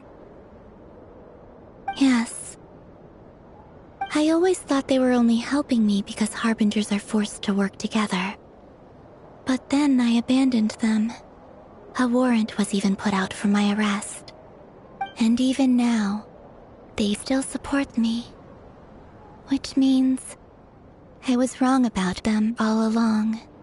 Clearly, they view you as a friend. I feel a little guilty now. I regret not seeing her help for what it was, and not treasuring it. I see the guilt that you're feeling now, because I feel it too. Hopefully, talking about it will do us both some good. Have you noticed that the Traveler and Paimon are over there? I think they've been listening. Huh. Shall we say hello?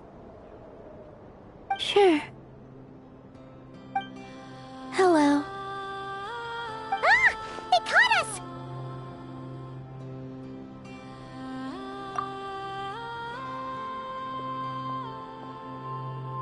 I apologize for making you worry. No doubt you wish to know where I stand on the plan to take down the Rerir of Solnari.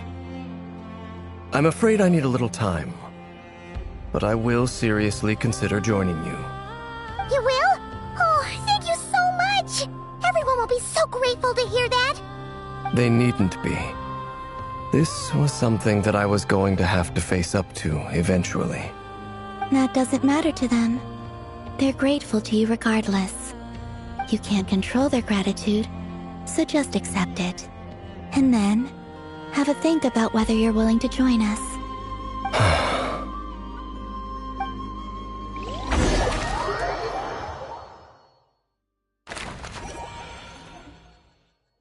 It's nearly showtime! Let's go rendezvous with the others. You know the place.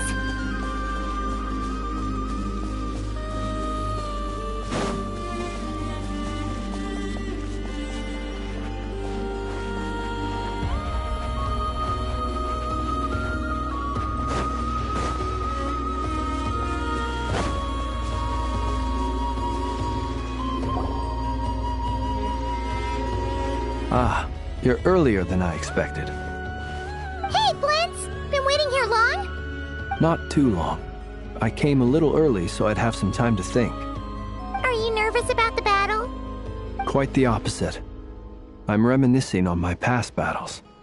When I was awakened by the Radniki, I had not touched a weapon in many years. I felt like the battlefield was not where I belonged. But after waging war against the Wild Hunt for so long, I came to realize something. A life of absolute peace is simply not a possibility for me. My restless flame indicates that somewhere inside of me, there is a deep yearning to root out the evil in this world. Ooh, that doesn't sound like such a bad thing.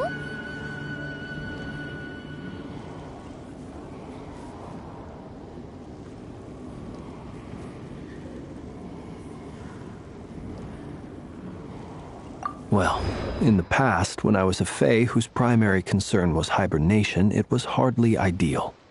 But it certainly serves me well here in the present. And I am delighted to be able to join forces with you in this endeavor. Looks like I'm not the first to arrive. Ah, Miss Lauma. Did you sleep okay last night? I struggled to settle down at first, because of the nerves. But don't worry. I got enough sleep in the end. I'll be just fine. Please, I'm just doing my part. Never! Over here!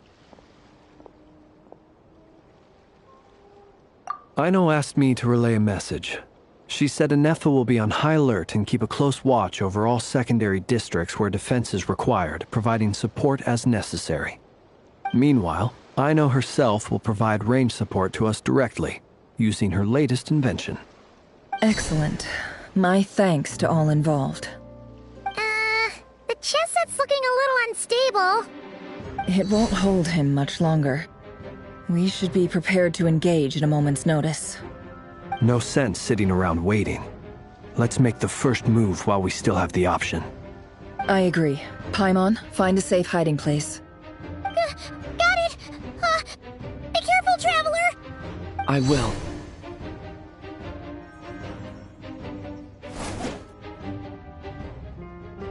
Everyone, take your positions as soon as the battle starts. Every ounce of strength we have in our bones, let us bring to this fight. Ready? Let's go. I've seen all your futile ploys before. You have become the authors of your own demise. I wouldn't be so sure about that. You are merely a moment of sport before I tear down the moon.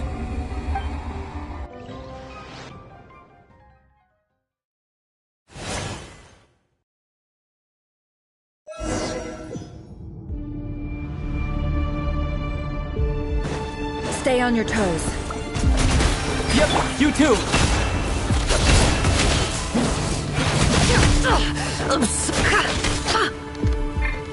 Move! Hunt them! Close your eyes. Be silent. Hunt them down! Let me help you guys. Eat this! Moonlight, embrace you. Hunt them down! Seek within. Futile! For the everlasting forest.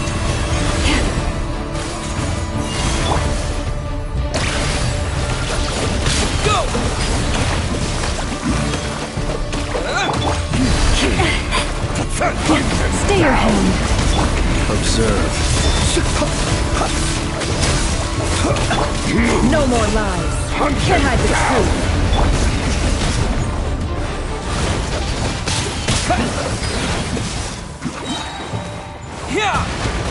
The moonlight betrays you. Leave this place with one heart. The moonlight betrays you. Close your eyes. Observe.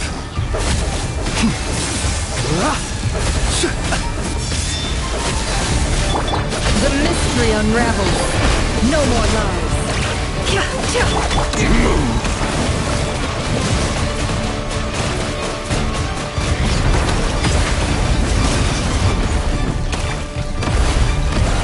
It's all futile.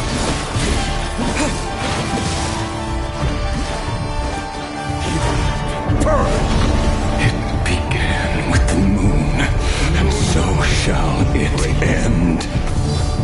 The moon will protect you.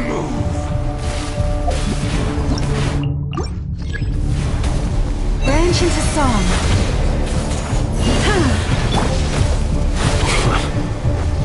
Close your eyes. Observe.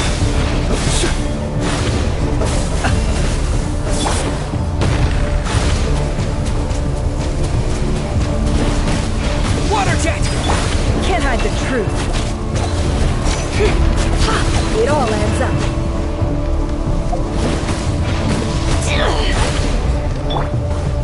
You poor lost.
Do you see now?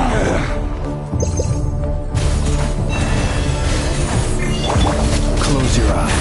From here, when will it be as you foretold? The moonlight betrays you. Steady now.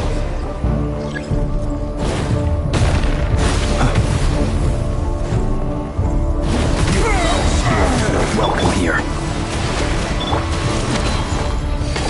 No more lies. Can't hide the truth. By the frost moon of old, leave. The long sleep beckons. Be silent. Close your eyes.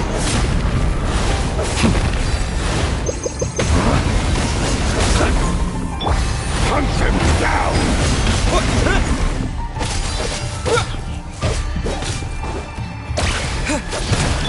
Are you quite finished? Be steady now. Close your eyes. It's all futile. Be silent.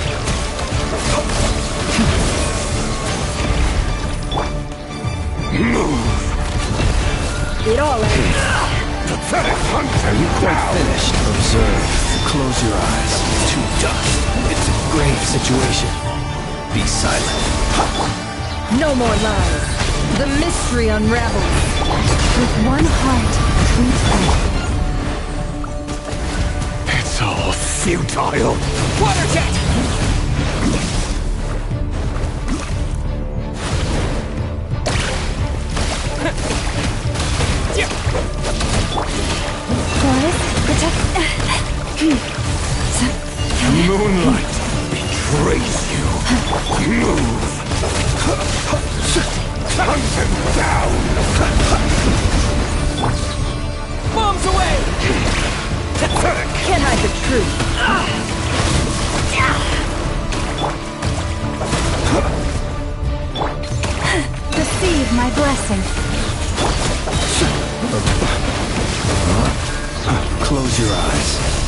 moonlight. It's all futile.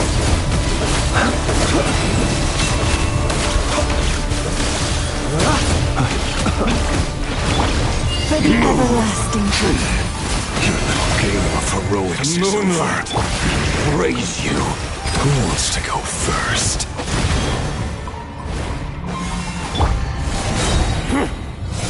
Now, get out of my sight! No, we've been separated! My grasp!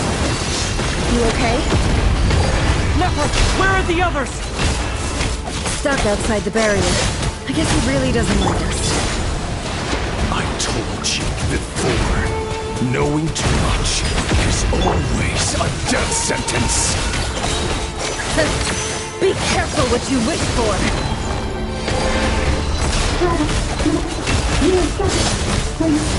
Grandma! Can you hear me? Hold on, Grandma. Silence. The voices are gone. But at least I know they're still there. I need to focus. Stick to the plan. Remember my most important task. Just keep stepping. If I can stall him for long enough, the moment will come. Nowhere to run, nowhere to hide.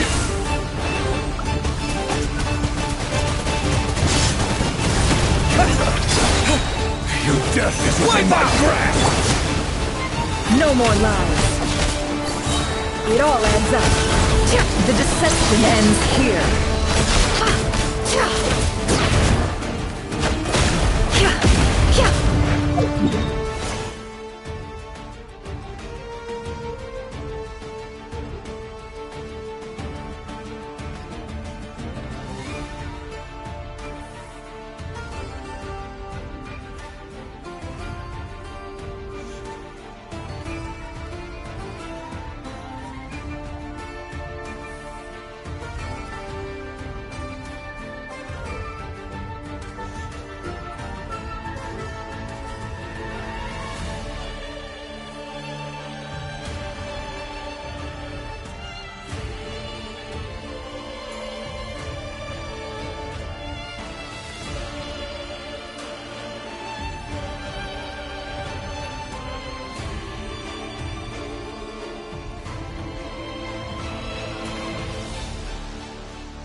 unravels. No more lies. Can't hide the truth.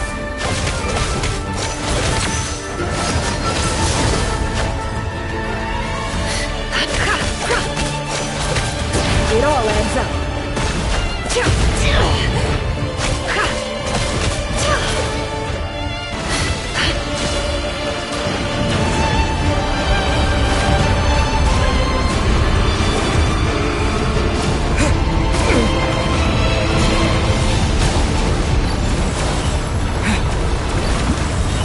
I've got this!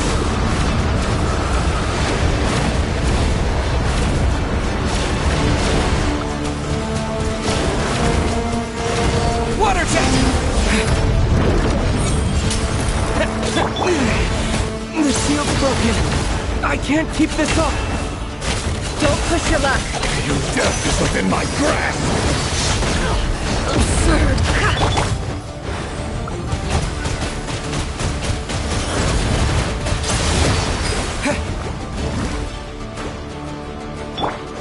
It all adds up. The deception ends here. No more lies.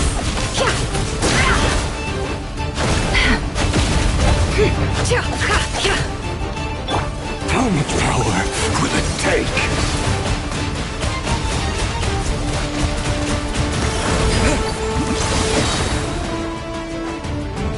Wipe out! The mystery unravels. It all adds up.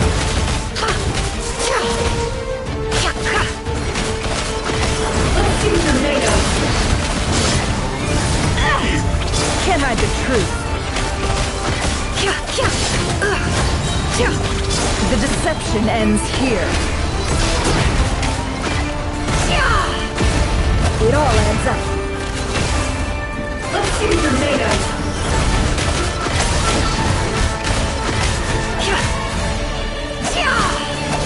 Can't hide the truth.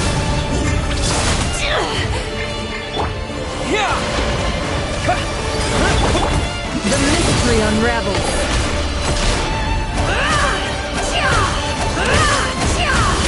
No more lies. Let's see what you're made of.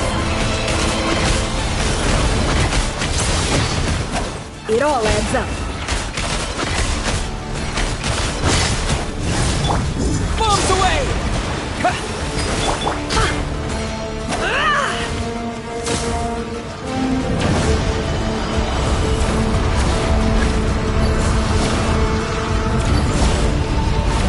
Curses. There's no other way.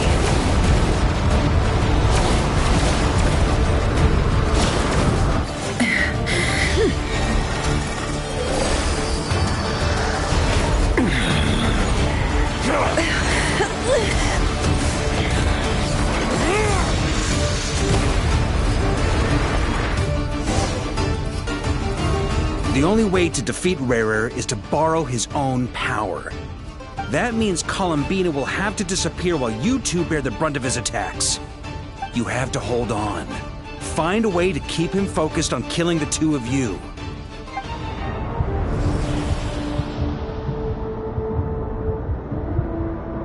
Nefer, your eyes are bleeding. Soon you will be powerless to resist. And then, I will reduce you to dust. But that dust will plague your memories. Come on, keep holding on. Any other tricks up your sleeve? Let's see them. As entertaining as they are. You've backed yourself into a corner. You don't fool me. I see your fear clear as day. I have to stoke his rage. Make him unleash everything. You fear what you could never defeat. You fear the thought of never being able to save your beloved. You cannot win the fight against fate, Rarir. Is that what you think? Well, now it's your turn to feel afraid! You fear the sound of your own name? Is it us you hate? Or is it what you've become? see what becomes of you!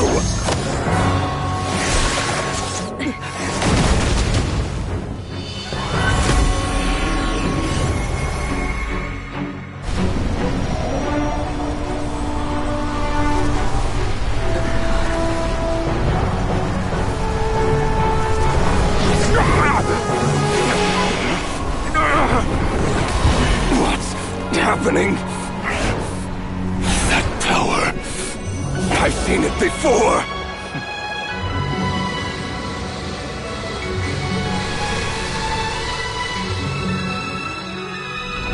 His power is on another level. We'll need to use an alchemical array to convert his power into a usable form.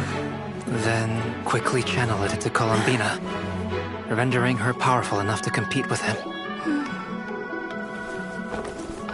I'll join you. I can help. If I release enough abyssal energy into a confined space, it'll create a potential difference, allowing us to extract a huge amount of elemental energy. Next, I'll synchronize with everyone's minds using Pyro, then give you temporary access to their abilities and fields of view. But it won't last long. Can you see? Well enough. So, we have a student of Gold Rhine-Daughter in our midst. How about that?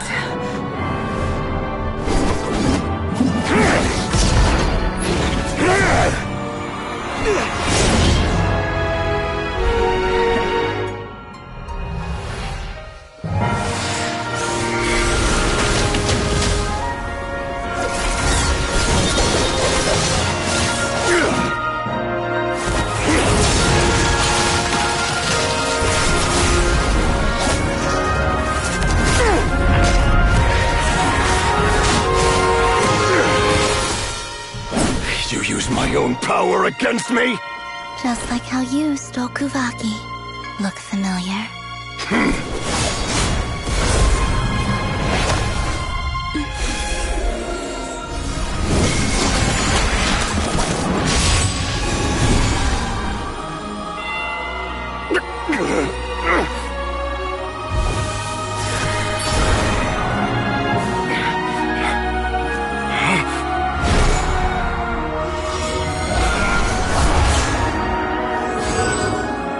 Don't you realize? You don't have the power to hold that gate open. I don't, but someone else does.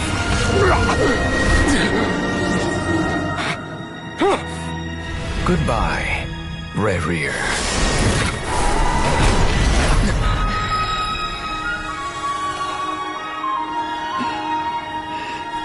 We won.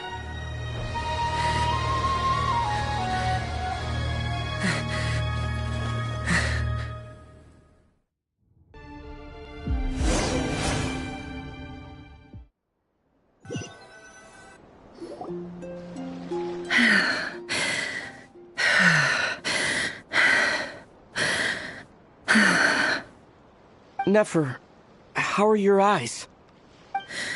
They're fine. Apart from the blindness, of course. It's not too late. Let me handle it.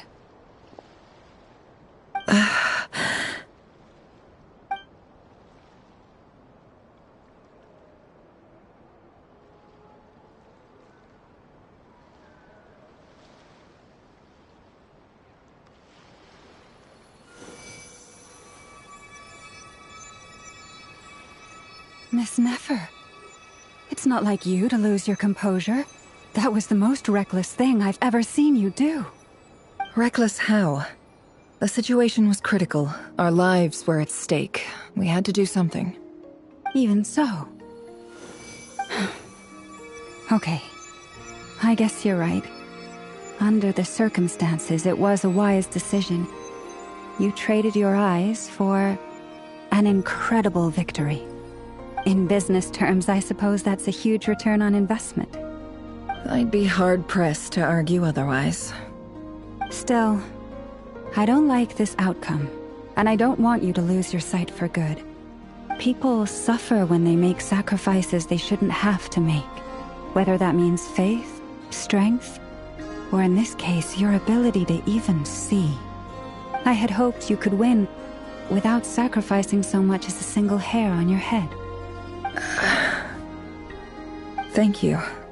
Really. All done. Don't try and open your eyes just yet. We'll see how you're doing in a couple of days. Until then, please follow your recovery plan to the letter. I'll send full details through Yehoda. For now, just get yourself home, relax, and rest. My dear friends, we have fought bravely and achieved a spectacular victory. A dark cloud has been lifted from the skies of Nod Krai. All in this land will be grateful for what you have done. The moon will remember this day. Thank you both.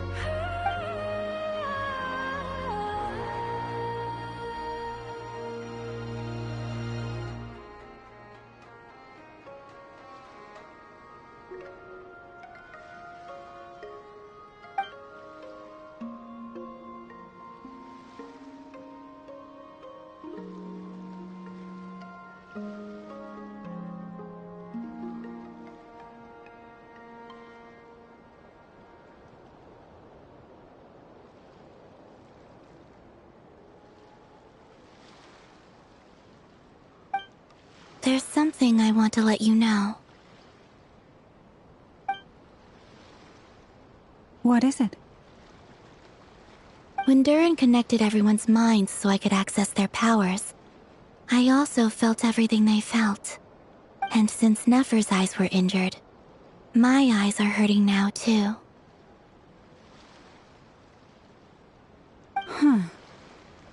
Hold on.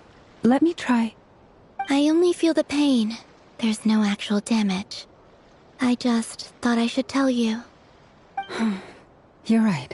There's no damage. That's a relief. But I must say, I'm surprised to hear the Kutar share something like this with me. In the past, you never used to open up about yourself. Things are a little different now from how they were. I'm learning to share how I truly feel with my friends. Friends? You have no idea how glad I am to hear that.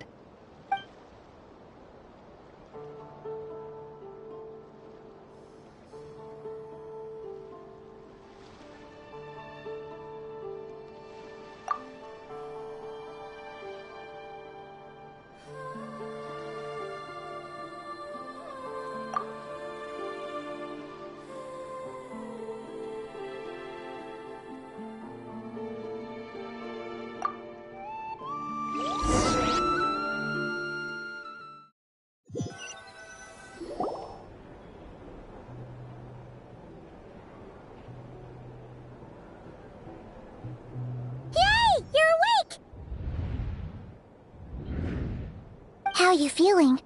Any aches and pains? Did you sleep well? I'm doing all right, Paimon. No need to worry about me. Phew! Well, that's good. Paimon's been sitting on the edge of the bed worrying about you for ages. You slept a whole day and night. Poor Paimon had to eat all by her lonesome. Glad to hear you didn't starve. How was the food? Well, it wasn't the same without you there to share it. Honestly, Paimon just can't relax when you're not your usual self. She couldn't enjoy the food and settle down to sleep. Well, I'm back to normal now. Oh yeah, and Albedo swung by earlier. He said to tell you to head to the tavern when you woke up. Varker and the others are organizing a victory feast and they want to celebrate with you. He also dropped off some medical supplies, but you seem fit as a fiddle, so guess you won't be needing those. If you're feeling up to it, let's head over now. Wouldn't want to keep them waiting.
noisy.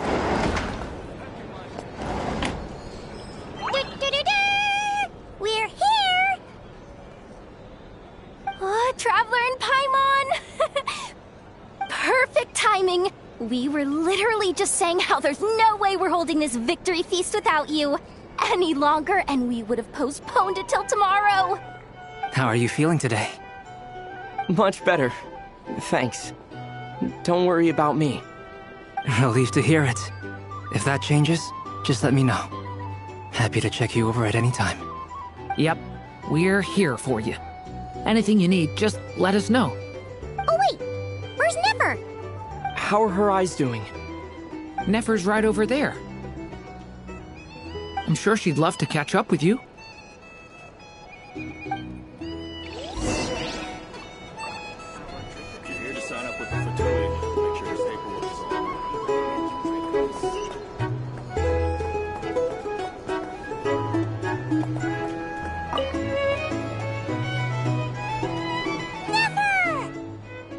Traveler, Paimon, are you recovering well?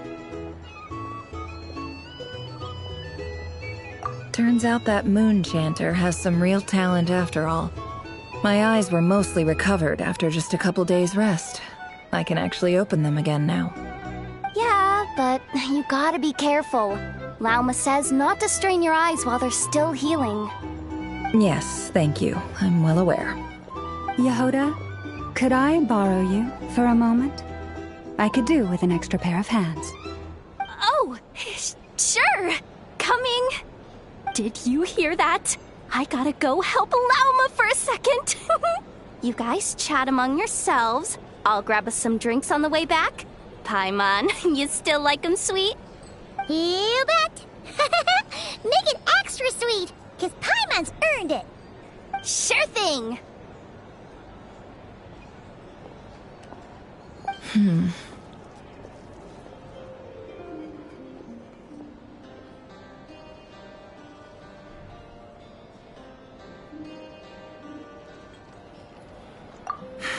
The Raker of Solnari. Kind of a snake, don't you think?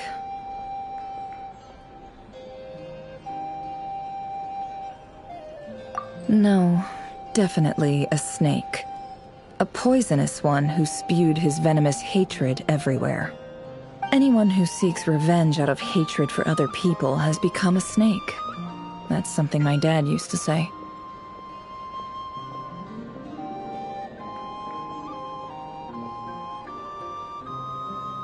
Perhaps.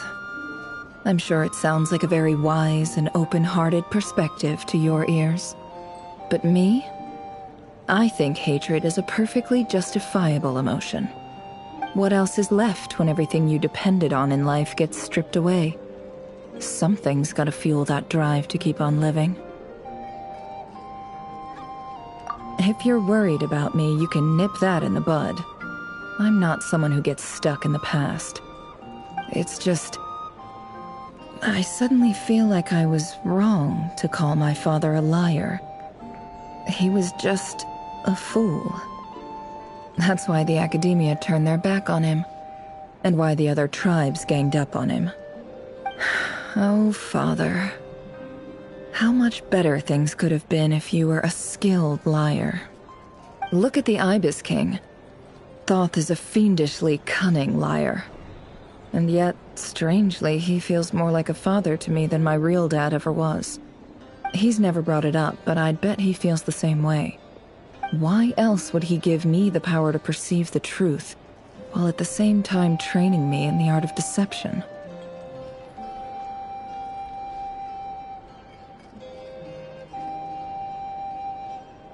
Well, King Deshret banished him to Aru, which is essentially a prison, and posed 3 questions to him. He promised that he'd have his freedom if he could find the answers. His response was to take on a physical form and approach me, hoping that I could become his envoy and search for one of the answers on his behalf. Did he really think I'd fall for that? He's stuck there.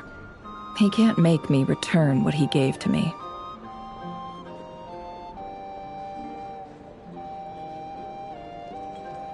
So that's enough for you to decide he's nice, is it?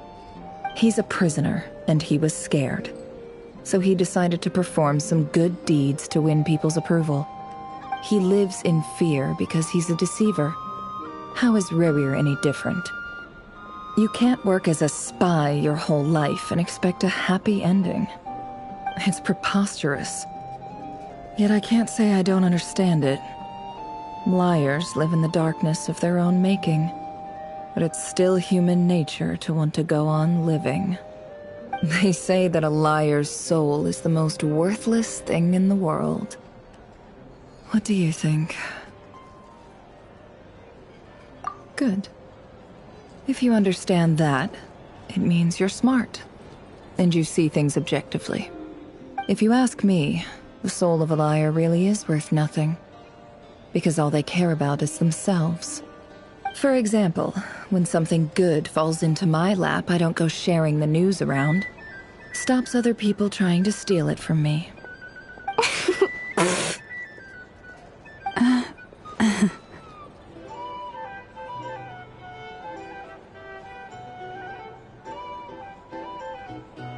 So be it. They have sharp ears. I can't keep anything from them.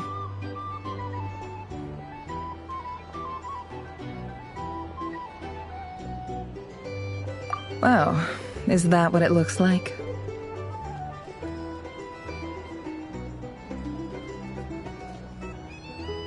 Well, you all know my past now, and I can't simply eliminate everyone who knows too much.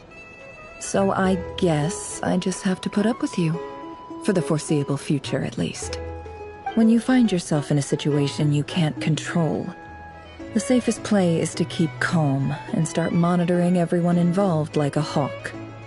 In the intelligence world, you need to have a sense of perspective and play your hand accordingly. If you understand what's at stake, please ensure my secret is safe with you. I trust you'll respect my wishes as a friend.